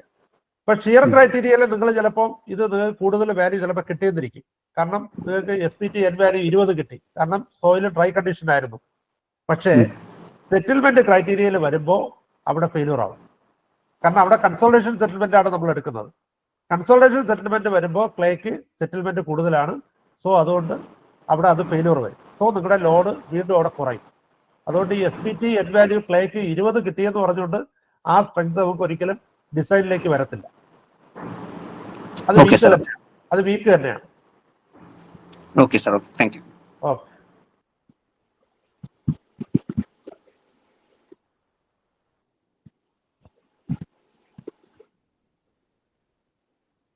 ഇനി ആർക്കെങ്കിലും സംശയങ്ങളുണ്ടെങ്കിൽ ചോദിക്കാം. സാർ ഒരു ഡൗട്ട് ഉണ്ട്. പറഞ്ഞു. പിന്നെ ഈ സോയിൽ ഇൻവെസ്റ്റിഗേഷൻ റിപ്പോർട്ടിൽ റെക്കമെൻഡ് ചെയ്യുന്ന ഫൗണ്ടേഷൻ ഉണ്ടല്ലോ, അത് നമുക്ക് പിന്നെ ഇപ്പൊ സാറ് പറഞ്ഞ മാതിരി മാറ്റാനുള്ള സ്കോപ്പ് ഉണ്ടോ? കാരണം ഇപ്പൊ നമുക്കിപ്പോ എഞ്ചിനീയറിംഗ് കോളേജിൽ നിന്നൊക്കെ തരുവാണെങ്കിൽ സാർ പറഞ്ഞ പോലെ വളരെ റിലവന്റ് ആയിട്ടുള്ള ചോദ്യമാണ്. വളരെ റിലവന്റ് ആയിട്ടുള്ള ചോദ്യം. കാരണം ഞാന് കേരളത്തിലെ മിക്കവാറും ഒരുപാട് എഞ്ചിനീയറിംഗ് കോളേജുകളിൽ നിന്നും പല സോയിൽ ഇൻവെസ്റ്റിഗേഷൻ റിപ്പോർട്ടുകളും അനലൈസ് ചെയ്തിട്ടുള്ള ഒരു വ്യക്തിയാണ്. കാരണം ഇപ്പൊ അടുത്ത കാലത്ത് കിലയിലിരിക്കുമ്പോൾ തന്നെ 100 കണക്കിനാണ് സോയിൽ ഇൻവെസ്റ്റിഗേഷൻ റിപ്പോർട്ടുകൾ അനലൈസ് ചെയ്തിട്ടുള്ളത്. അപ്പം ഇന്ന് പല കോളേജുകളിൽ നിന്നും കിട്ടുന്ന സോയിൽ ഇൻവെസ്റ്റിഗേഷൻ റിപ്പോർട്ട് ഒരു കാരണവശാലും നമുക്ക് അക്സെപ്റ്റ് ചെയ്യാൻ പറ്റാത്തതാണ്. ഞാൻ ഈ അടുത്ത കാലത്ത് എനിക്ക് ചിറയിൻ്റെ ഒരു സ്കൂളിന് വേണ്ടി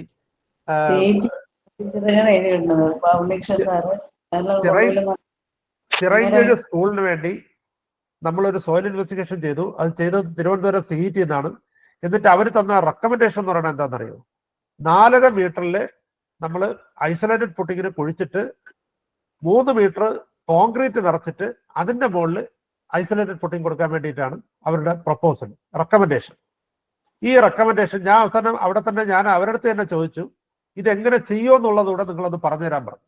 കാരണം 2 മീറ്റർ ക്രോസ് ആയിട്ട് ഈ പറയുന്ന സോയിൽ പ്രൊഫൈലില് 4 മീറ്റർ ഡെപ്തിൽ എങ്ങനെ കട്ട് ചെയ്യും? സൈഡിൽ സ്കഫോൾഡിങ് ഇല്ലാതെ നമ്മൾ എങ്ങനെ കട്ട് ചെയ്യും? മനസ്സിലായില്ലേ? അപ്പൊ ഇത് ഒരു കാരണവശാലും ചെയ്യാൻ പറ്റാത്ത പ്രപ്പോസലുകളാണ് ഇന്ന് നമുക്ക് കോളേജുകളിൽ നിന്ന് കിട്ടുന്നത്. അതുകൊണ്ട് തന്നെയാണ് ഞാൻ കിലയിലിരിക്കുമ്പോൾ ചെയ്യാൻ പറ്റുന്ന രീതിയിലാണ് ഫൗണ്ടേഷൻ കംപ്ലീറ്റ് മാറ്റി കൊടുത്തിരിക്കുന്നത്. സോ നിങ്ങൾക്ക് ഡിസൈഡ് ചെയ്യാം. ഡിസൈഡ് ചെയ്യുന്നത് സ്ട്രോങ് ആയിട്ടുള്ള തീരുമാനമായിരിക്കണം. പക്ഷേ അത് ഫയലിൻ്റെ അകത്ത് നിങ്ങൾ രേഖപ്പെടുത്തണം. Why you take that decide. ആ ഡിസിഷൻ നിങ്ങൾ എന്തുകൊണ്ട് എടുത്തു എന്നുള്ളത് വ്യക്തമായി നിങ്ങൾ ഫയലിൽ രേഖപ്പെടുത്തിയാൽ നിങ്ങൾക്ക് ഇഷ്ടമുള്ള രീതിയിൽ അത് മാറ്റി നിങ്ങൾക്ക് ഫൗണ്ടേഷൻ ചെയ്യാൻ പറ്റും. അല്ല അവർ തന്ന റെക്കമെൻഡേഷൻ അതുപോലെ തന്നെ ചെയ്യണമെന്നൊന്നുമില്ല. ഇനി നിങ്ങൾക്ക് അഥവാ ക്ലാരിഫിക്കേഷൻ വീണ്ടും വേണമെന്നുണ്ടെങ്കിൽ അവർക്ക് തന്നെ നിങ്ങൾക്ക് എഴുതാം ഇതെങ്ങനെ ഈ ഫൗണ്ടേഷൻ അവിടെ ചെയ്യും. ഇനി ഈ അടുത്ത കാലത്ത് മറ്റൊരു റെക്കമെൻഡേഷൻ വന്നതെന്ന് പറയുന്നത് ഒരു സാൻഡി സോയിലിൽ വീണ്ടും സാൻഡ് പൈൽസ് അടിക്കാനുള്ള റെക്കമെൻഡേഷൻ. സാൻഡി സോയിലിൽ വീണ്ടും സാൻഡ് പൈല്, അത് 1-2 മീറ്ററല്ല 7 മീറ്റർ ഡെപ്തിൽ സാൻഡ് പൈല് കൊടുത്തിട്ട് ഒരു ഡിസൈൻ. അപ്പം ഞാൻ അവരുടെ അടുത്ത് ചോദിച്ചു, കേസിംഗ് ഇല്ലാതെ എങ്ങനെ ഈ 7 മീറ്റർ ഡെപ്തിൽ ഈ സ്ട്രാറ്റയിൽ സാൻഡ് പൈൽ അടിക്കും? ഒരിക്കലും അടിക്കാൻ പറ്റത്തില്ല. അപ്പൊ ഇങ്ങനത്തെ ഒരുപാട് അനോമലീസ് ഇന്നത്തെ സോയിൽ ഇൻവെസ്റ്റിഗേഷൻ റിപ്പോർട്ടുകളിൽ വരുന്നുണ്ട്. അതുകൊണ്ട് നിങ്ങൾക്ക് ഡിസൈഡ് ചെയ്യാം. പക്ഷെ ഡിസൈഡ് ചെയ്യുന്നത് as per IS കോഡുകൾ പ്രകാരം ആയിരിക്കും. നിങ്ങളുടെ ഡിസിഷൻ എന്തുകൊണ്ട് എടുത്തു എന്നുള്ളത് നിങ്ങൾ ഫയലിൽ രേഖപ്പെടുത്തി വെക്കുക. അങ്ങനെയാണെങ്കിൽ നിങ്ങൾക്ക് എടുക്കാം. ഞാൻ ഒരുപാട് എടുത്തിട്ടുണ്ട്, ഒരുപാട് ആൾട്ടർനേറ്റീവ് ചെയ്ത് കൊടുത്തിട്ടുണ്ട്. ആ സ്ട്രക്ചറുകളെല്ലാം ഇപ്പം വളരെ സേഫ് ആണ്. സർ, ഒരു കാര്യം, നമ്മുടെ സന്ദീപ് സാർ ഉണ്ടോ? സന്ദീപ് സാർ നേരത്തെ ഉണ്ടായിരുന്നു. സാർ ഇപ്പോഴുണ്ടോ ഗ്രൂപ്പിൽ അല്ലേ? സന്ദീപ് സാർ?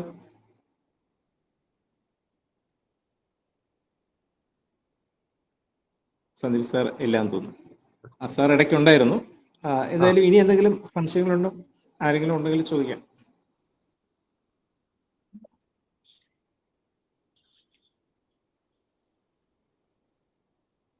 എന്ത് ഡൗട്ട്സ് ഉണ്ടെങ്കിലും നിങ്ങൾ ചോദിച്ചോ. കാരണം ഇതുപോലെ നമുക്ക് സംശയങ്ങളിൽ നിന്നാണ് കാര്യങ്ങൾ നമ്മൾ ക്ലിയർ ആക്കുക. നമുക്കെല്ലാവർക്കും സംശയം ഉണ്ടാവും. കാരണം പ്രത്യേകിച്ച് സോയിൽ ഇൻവെസ്റ്റിഗേഷനിൽ IS കോഡുകളിൽ തന്നെ പറയുന്നുണ്ട്, ഇതൊരു ജസ്റ്റ് ഒരു ഗൈഡ് ലൈൻ മാത്രമാണ്, നിങ്ങൾക്ക് ഡിസൈഡ് ചെയ്യാം എന്നുള്ളത് IS കോഡുകളിൽ തന്നെ പറയുന്നുണ്ട്. അപ്പൊ അതുകൊണ്ട് നിങ്ങളുടെ ഡൗട്ട്സ് എന്തുണ്ടെങ്കിലും ക്ലിയർ ചെയ്യുക. സാർ, ഒരു സംശയം കൂടി. ഈ പല ബ്രിഡ്ജസിന്റെ വർക്കുകളിലും പൈല് റെക്കമെൻഡ് ചെയ്യുന്നിടത്തും പിന്നെ വെൽ ഫൗണ്ടേഷൻ റെക്കമെൻഡ് ചെയ്യുന്നുണ്ട്. വെൽ ഫൗണ്ടേഷൻ പൈലാണോ അത് നല്ലത്, വെൽ ഫൗണ്ടേഷൻ ആണോ? അതിന്റെ ഒരു ഡിഫറൻറ്റ് എന്താണ്, അതിന്റെ ബുദ്ധിമുട്ടുകൾ പറയുന്നത്? ലോഡിന്റെ ക്രൈറ്റീരിയ അനുസരിച്ചാണ്. വളരെ ഹെവി ലോഡ്സ് വളരെ ഡെപ്ത് കുറഞ്ഞ ഒരു സ്ട്രേറ്റത്തിലേക്ക് വയ്ക്കാൻ പറ്റുന്ന സമയം വരുമ്പോഴാണ് വെൽ ഫൗണ്ടേഷൻസ് ഉപയോഗിക്കുന്നത്. അതായത് വളരെ ഹെവി ആയിട്ടുള്ള ലോഡ് ഒരു റീസണബിൾ ആയിട്ടുള്ള ഡെപ്തിൽ റോക്കി സ്ട്രൈറ്റം കിട്ടുമ്പോഴാണ് നമ്മൾ എന്ത് ചെയ്യുന്നത്, നമ്മൾ വെൽ ഫൗണ്ടേഷൻസ് കൊടുക്കുന്നത്. നമ്മൾ ഒരു ഡീപ്പർ സ്ട്രൈറ്റത്തിലോട്ട് പോകേണ്ടി വരുമ്പോൾ നമ്മൾ പൈൽ ഫൗണ്ടേഷൻ തന്നെയാണ് നമ്മൾ പ്രൊവൈഡ് ചെയ്യുന്നത്. വെൽ ഫൗണ്ടേഷൻ കൂടുതൽ ഡെപ്തിലേക്ക് നമുക്ക് പോകാൻ പറ്റത്തില്ല. കാരണം വെല്ലെന്ന് പറയുന്നത് നമ്മൾ സ്റ്റീരിങ് കൊടുത്തതിന് ശേഷം അകത്തുനിന്ന് എക്സ്കവേറ്റ് ചെയ്തിട്ടാണ് വെല്ലിനെ നമ്മൾ താഴേക്ക് താഴ്ത്തുന്നത്. അപ്പൊ അതൊരു പർട്ടിക്കുലർ ഡെപ്ത് വരെ നമുക്ക് പറ്റുള്ളൂ, അതിൽ കൂടുതൽ നമുക്ക് പറ്റത്തില്ല. പക്ഷെ പൈൽ ഫൗണ്ടേഷൻ എന്ന് പറഞ്ഞാൽ അങ്ങനെയല്ല, എത്ര ഡെപ്തിൽ വേണോ നമുക്ക് കൊണ്ടുപോകാൻ പറ്റും. That is the difference. Sir, ഒരു ഡൗട്ട് ഉണ്ട് സാർ. സാർ, നമ്മൾ ഈ റാഫ്റ്റ് ഫൗണ്ടേഷൻ നമ്മൾ കൊടുക്കുന്ന ഒരു കണ്ടീഷൻ ഇവിടെ സാർ, നല്ല ഷാലോ ഡെപ്തില് നല്ല ബിയറിംഗ് കപ്പാസിറ്റി ഉള്ള സ്ഥലങ്ങളിലാണോ കൊടുക്കുന്നത്? അല്ല, റാഫ്റ്റ് ഫൗണ്ടേഷനുള്ള സാറിന് കൊടുക്കുന്നത് സോയിൽ വളരെ വീക്കായിട്ടുള്ള, പ്രത്യേകിച്ച് ക്ലേ ടൈപ്പ് അല്ലെ സിൽറ്റി ക്ലേ അങ്ങനെ വരുന്ന സ്ട്രേറ്റത്തിലാണ്. അതിന്റെ ക്രൈറ്റീരിയ എന്ന് പറഞ്ഞാൽ ഞാൻ നേരത്തെ പറഞ്ഞു, ഐഡിയൽ കോളം സ്പേസിങ്. അപ്പൊ സ്ട്രെസ്സുകൾ തമ്മിൽ ഓവർലാപ്പിംഗ്, ഫൗണ്ടേഷന്റെ 2 കോളത്തിൽ വരുന്ന, ഇപ്പൊ നിങ്ങൾ ഐസൊലേറ്റഡ് ഫുട്ടിങ് അടുത്തടുത്ത് കൊടുത്തു കഴിഞ്ഞാൽ അതിന്റെ ലോ ഡിസ്ട്രിബ്യൂഷൻ ലൈൻസ് ഓവർലാപ്പ് ചെയ്യുകയും അവിടെ ഒരു സോൺ ഓഫ് ഓവർലാപ്പിംഗ് സോൺസ് ഉണ്ടാവുകയും അവിടെ സോയിൽ ഓവർ സ്ട്രെസ്ഡ് ആവുകയും ചെയ്യും. അപ്പം അത്തരം വരുന്ന കേസുകളിൽ നമ്മൾ സോയിലിന്റെ SPC വാല്യൂ കുറയ്ക്കാൻ വേണ്ടിയിട്ടാണ്, അതായത് SPC വളരെ കുറഞ്ഞ സോയിലിലും നിങ്ങളെ ഫൗണ്ടേഷൻ പ്രഷർ കുറയ്ക്കാൻ വേണ്ടിയിട്ടാണ് നമ്മൾ റാഫ്റ്റ് നമ്മൾ പ്രൊവൈഡ് ചെയ്യുന്നത്. അപ്പൊ ഇതിന്റെ ക്രൈറ്റീരിയ എന്ന് പറഞ്ഞാൽ ഒരു 30ഓളം ഐസൊലേറ്റഡ് ഫുട്ടിങ് ഉണ്ടെന്ന് വെക്കുക. ഇതിന്റെ ടോട്ടൽ ഏരിയ പ്ലാൻ ഏരിയയുടെ 50%-നേക്കാളും കൂടുതലാണെങ്കിൽ you should go for raft foundation. കാരണം ഈ സ്ട്രെസ് ഓവർലാപ്പിംഗ് ഉണ്ടാവും എന്നുള്ളതാണ് അവിടുത്തെ ക്രൈറ്റീരിയ. സോ അതുകൊണ്ട് നമ്മൾ ഫൗണ്ടേഷന്റെ ഏരിയ നമ്മൾ കൂട്ടിയിട്ട് ഫൗണ്ടേഷന്റെ ബേസിൽ വരുന്ന പ്രഷർ നമ്മൾ കുറയ്ക്കുകയാണ് നമ്മൾ അവിടെ ചെയ്യുന്നത്. അപ്പൊ അങ്ങനത്തെ കേസുകളിൽ, അതായത് കൂടുതൽ കോളത്തിൽ കൂടുതൽ ലോഡ് വരുന്ന കേസുകളിലാണ് നമ്മൾ റാഫ്റ്റ് ഫൗണ്ടേഷനുകൾ നമ്മൾ പ്രൊവൈഡ് ചെയ്യുന്നത്. പ്രഷർ കുറയ്ക്കാൻ വേണ്ടിയിട്ടാണ്. സാർ, ഇപ്പോൾ ഒരു ഫൗണ്ടേഷൻ റെക്കമെൻഡേഷനിൽ നമുക്ക് റാഫ്റ്റും പൈലും അവർ സജഷൻ തന്നിരുന്നുണ്ടെങ്കിൽ നമ്മൾ എന്ത് കണ്ടീഷൻ വെച്ചിട്ടായിരിക്കും ഇതിൽ ഏതാണ് ബെറ്റർ എന്നുള്ളത് അഡോപ്റ്റ് ചെയ്യേണ്ടത്? അതിൽ കുറച്ച് ക്രൈറ്റീരിയകൾ എന്ന് പറയുന്നത്, ഒന്ന് സോയിലിന്റെ പ്രൊഫൈൽ നോക്കുമ്പോൾ ഇടയ്ക്ക് എവിടെയെങ്കിലും കംപ്രസിബിലിറ്റി ക്യാരക്ടറിസ്റ്റിക്സ് ഉള്ള, ഞാൻ നേരത്തെ പറഞ്ഞ പോലെ ലിക്വിഡ് ലിമിറ്റ് കൂടിയ ടൈപ്പ് സോയിൽ, അതായത് ക്ലേ ടൈപ്പ് സോയില് കംപ്രസിബിൾ ആയിട്ടുള്ള ലെയറുകൾ സാൻഡ്വിച്ച് ചെയ്തിരിക്കുകയാണെങ്കിൽ, ഇപ്പൊ 2 ഹാർഡർ സ്ട്രേറ്റത്തിന്റെ ഇടയ്ക്ക് ഒരു കംപ്രസിബിൾ ലെയർ, ഇത് സിഗ്നിഫിക്കന്റ് ഡെപ്തിൽ വരികയാണെന്നുണ്ടെങ്കിൽ അവിടെ നമുക്ക് ഷാലോ ഫൗണ്ടേഷൻ കൊടുക്കാൻ പറ്റത്തില്ല, അവിടെ ഡീപ് ഫൗണ്ടേഷൻ കൊടുക്കാനേ പറ്റുള്ളൂ. ഇപ്പോൾ ഒരു എക്സാമ്പിൾ, ആദ്യത്തെ 1 മീറ്റർ ഡെപ്തിൽ നിങ്ങൾക്ക് സാൻഡ് ഉണ്ടായിരുന്നു, അടുത്ത 1 മീറ്റർ ഡെപ്തിൽ നല്ല വളരെ ഗ്രേഡഡ് സാൻഡ് ഉണ്ടായിരുന്നു, അതിന്റെ തൊട്ട് താഴെ ഒരു ക്ലേ ഉണ്ട്, വീണ്ടും വളരെ സ്ട്രോങ് ആയിട്ടുള്ള നല്ല ഗ്രഡേഷനുള്ള സാൻഡ് ഉണ്ട്. സോ ഈ ക്ലേ ലെയർ എന്ന് പറഞ്ഞാൽ സാൻഡ്വിച്ച്ഡ് ബിറ്റ്വീൻ 2 സാൻഡി ലെയേഴ്സ് അല്ലേ? അപ്പൊ അതൊരു കംപ്രസിബിൾ ലെയറാണ്. അപ്പൊ നിങ്ങൾ ഷാലോ ഫൗണ്ടേഷൻ കൊണ്ട് വയ്ക്കുമ്പോഴത്തേക്ക് അതിന്റെ സിഗ്നിഫിക്കന്റ് ഡെപ്തിന്റെ അകത്താണ് ഈ പറയുന്ന ക്ലേ കംപ്രസിബിൾ ലെയർ വരികയാണെന്നുണ്ടെങ്കിൽ there may be settlement failure. അപ്പൊ അത്തരം കേസുകളിൽ നമ്മൾ ആ ലെയറോട് അഡ്രസ് ചെയ്യുന്ന രീതിയിലുള്ള ഡീപ് ഫൗണ്ടേഷൻ, അതായത് പൈൽ ഫൗണ്ടേഷൻ കൊടുത്താൽ മാത്രമേ നമുക്ക് ആ കേസ് നമുക്ക് ഓവർകം ചെയ്യാൻ പറ്റൂ.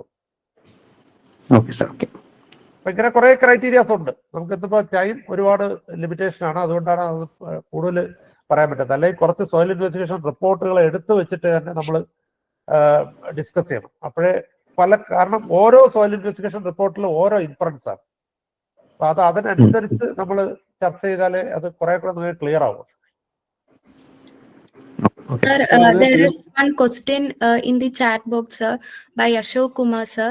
Who decided the depth of foundation, sir? Either geotechnical engineer or structural engineer? Geotechnical engineer decide the depth of foundation.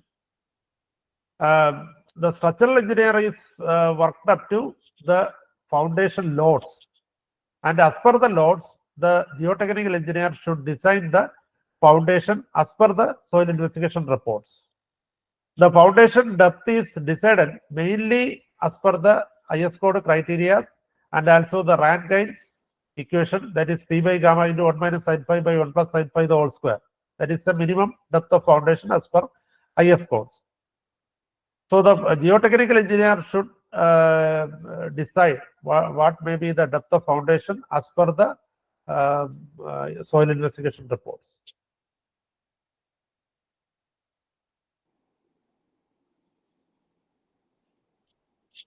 Doubt നേരിട്ട് ചോദിക്കാൻ ബുദ്ധിമുട്ടുണ്ടെങ്കിൽ ചാറ്റ് ബോക്സിൽ നിങ്ങൾക്ക് ക്വസ്റ്റ്യൻ ആയിട്ട് ചോദിക്കാം. ഇനി ആർക്കെങ്കിലും എന്തെങ്കിലും സംശയം ഉണ്ടോ?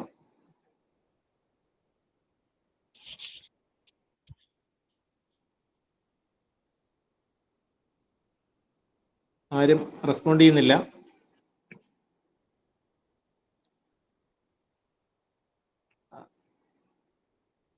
എന്തായാലും നമുക്ക് ഇത് വളരെ നല്ലൊരു ക്ലാസ് ആയിരുന്നു.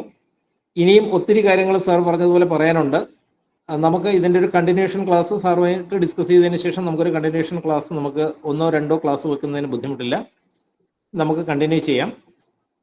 ഇനി സംശയങ്ങളില്ലെങ്കിൽ നമുക്ക് വൈൻഡപ്പ് ചെയ്യാമോ?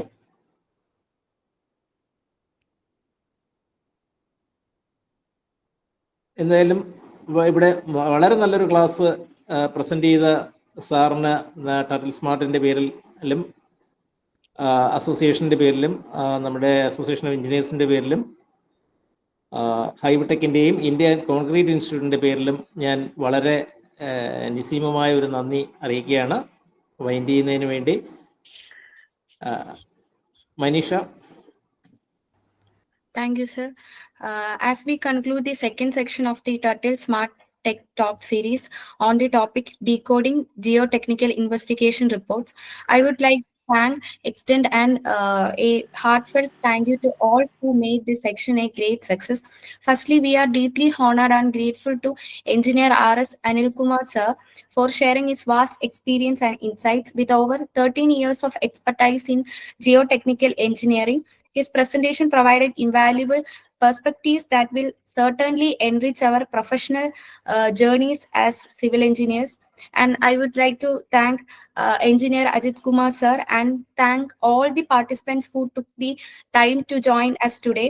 Your presence and active participation in this webinar are what makes this section so successful and engaging. Thank you once again.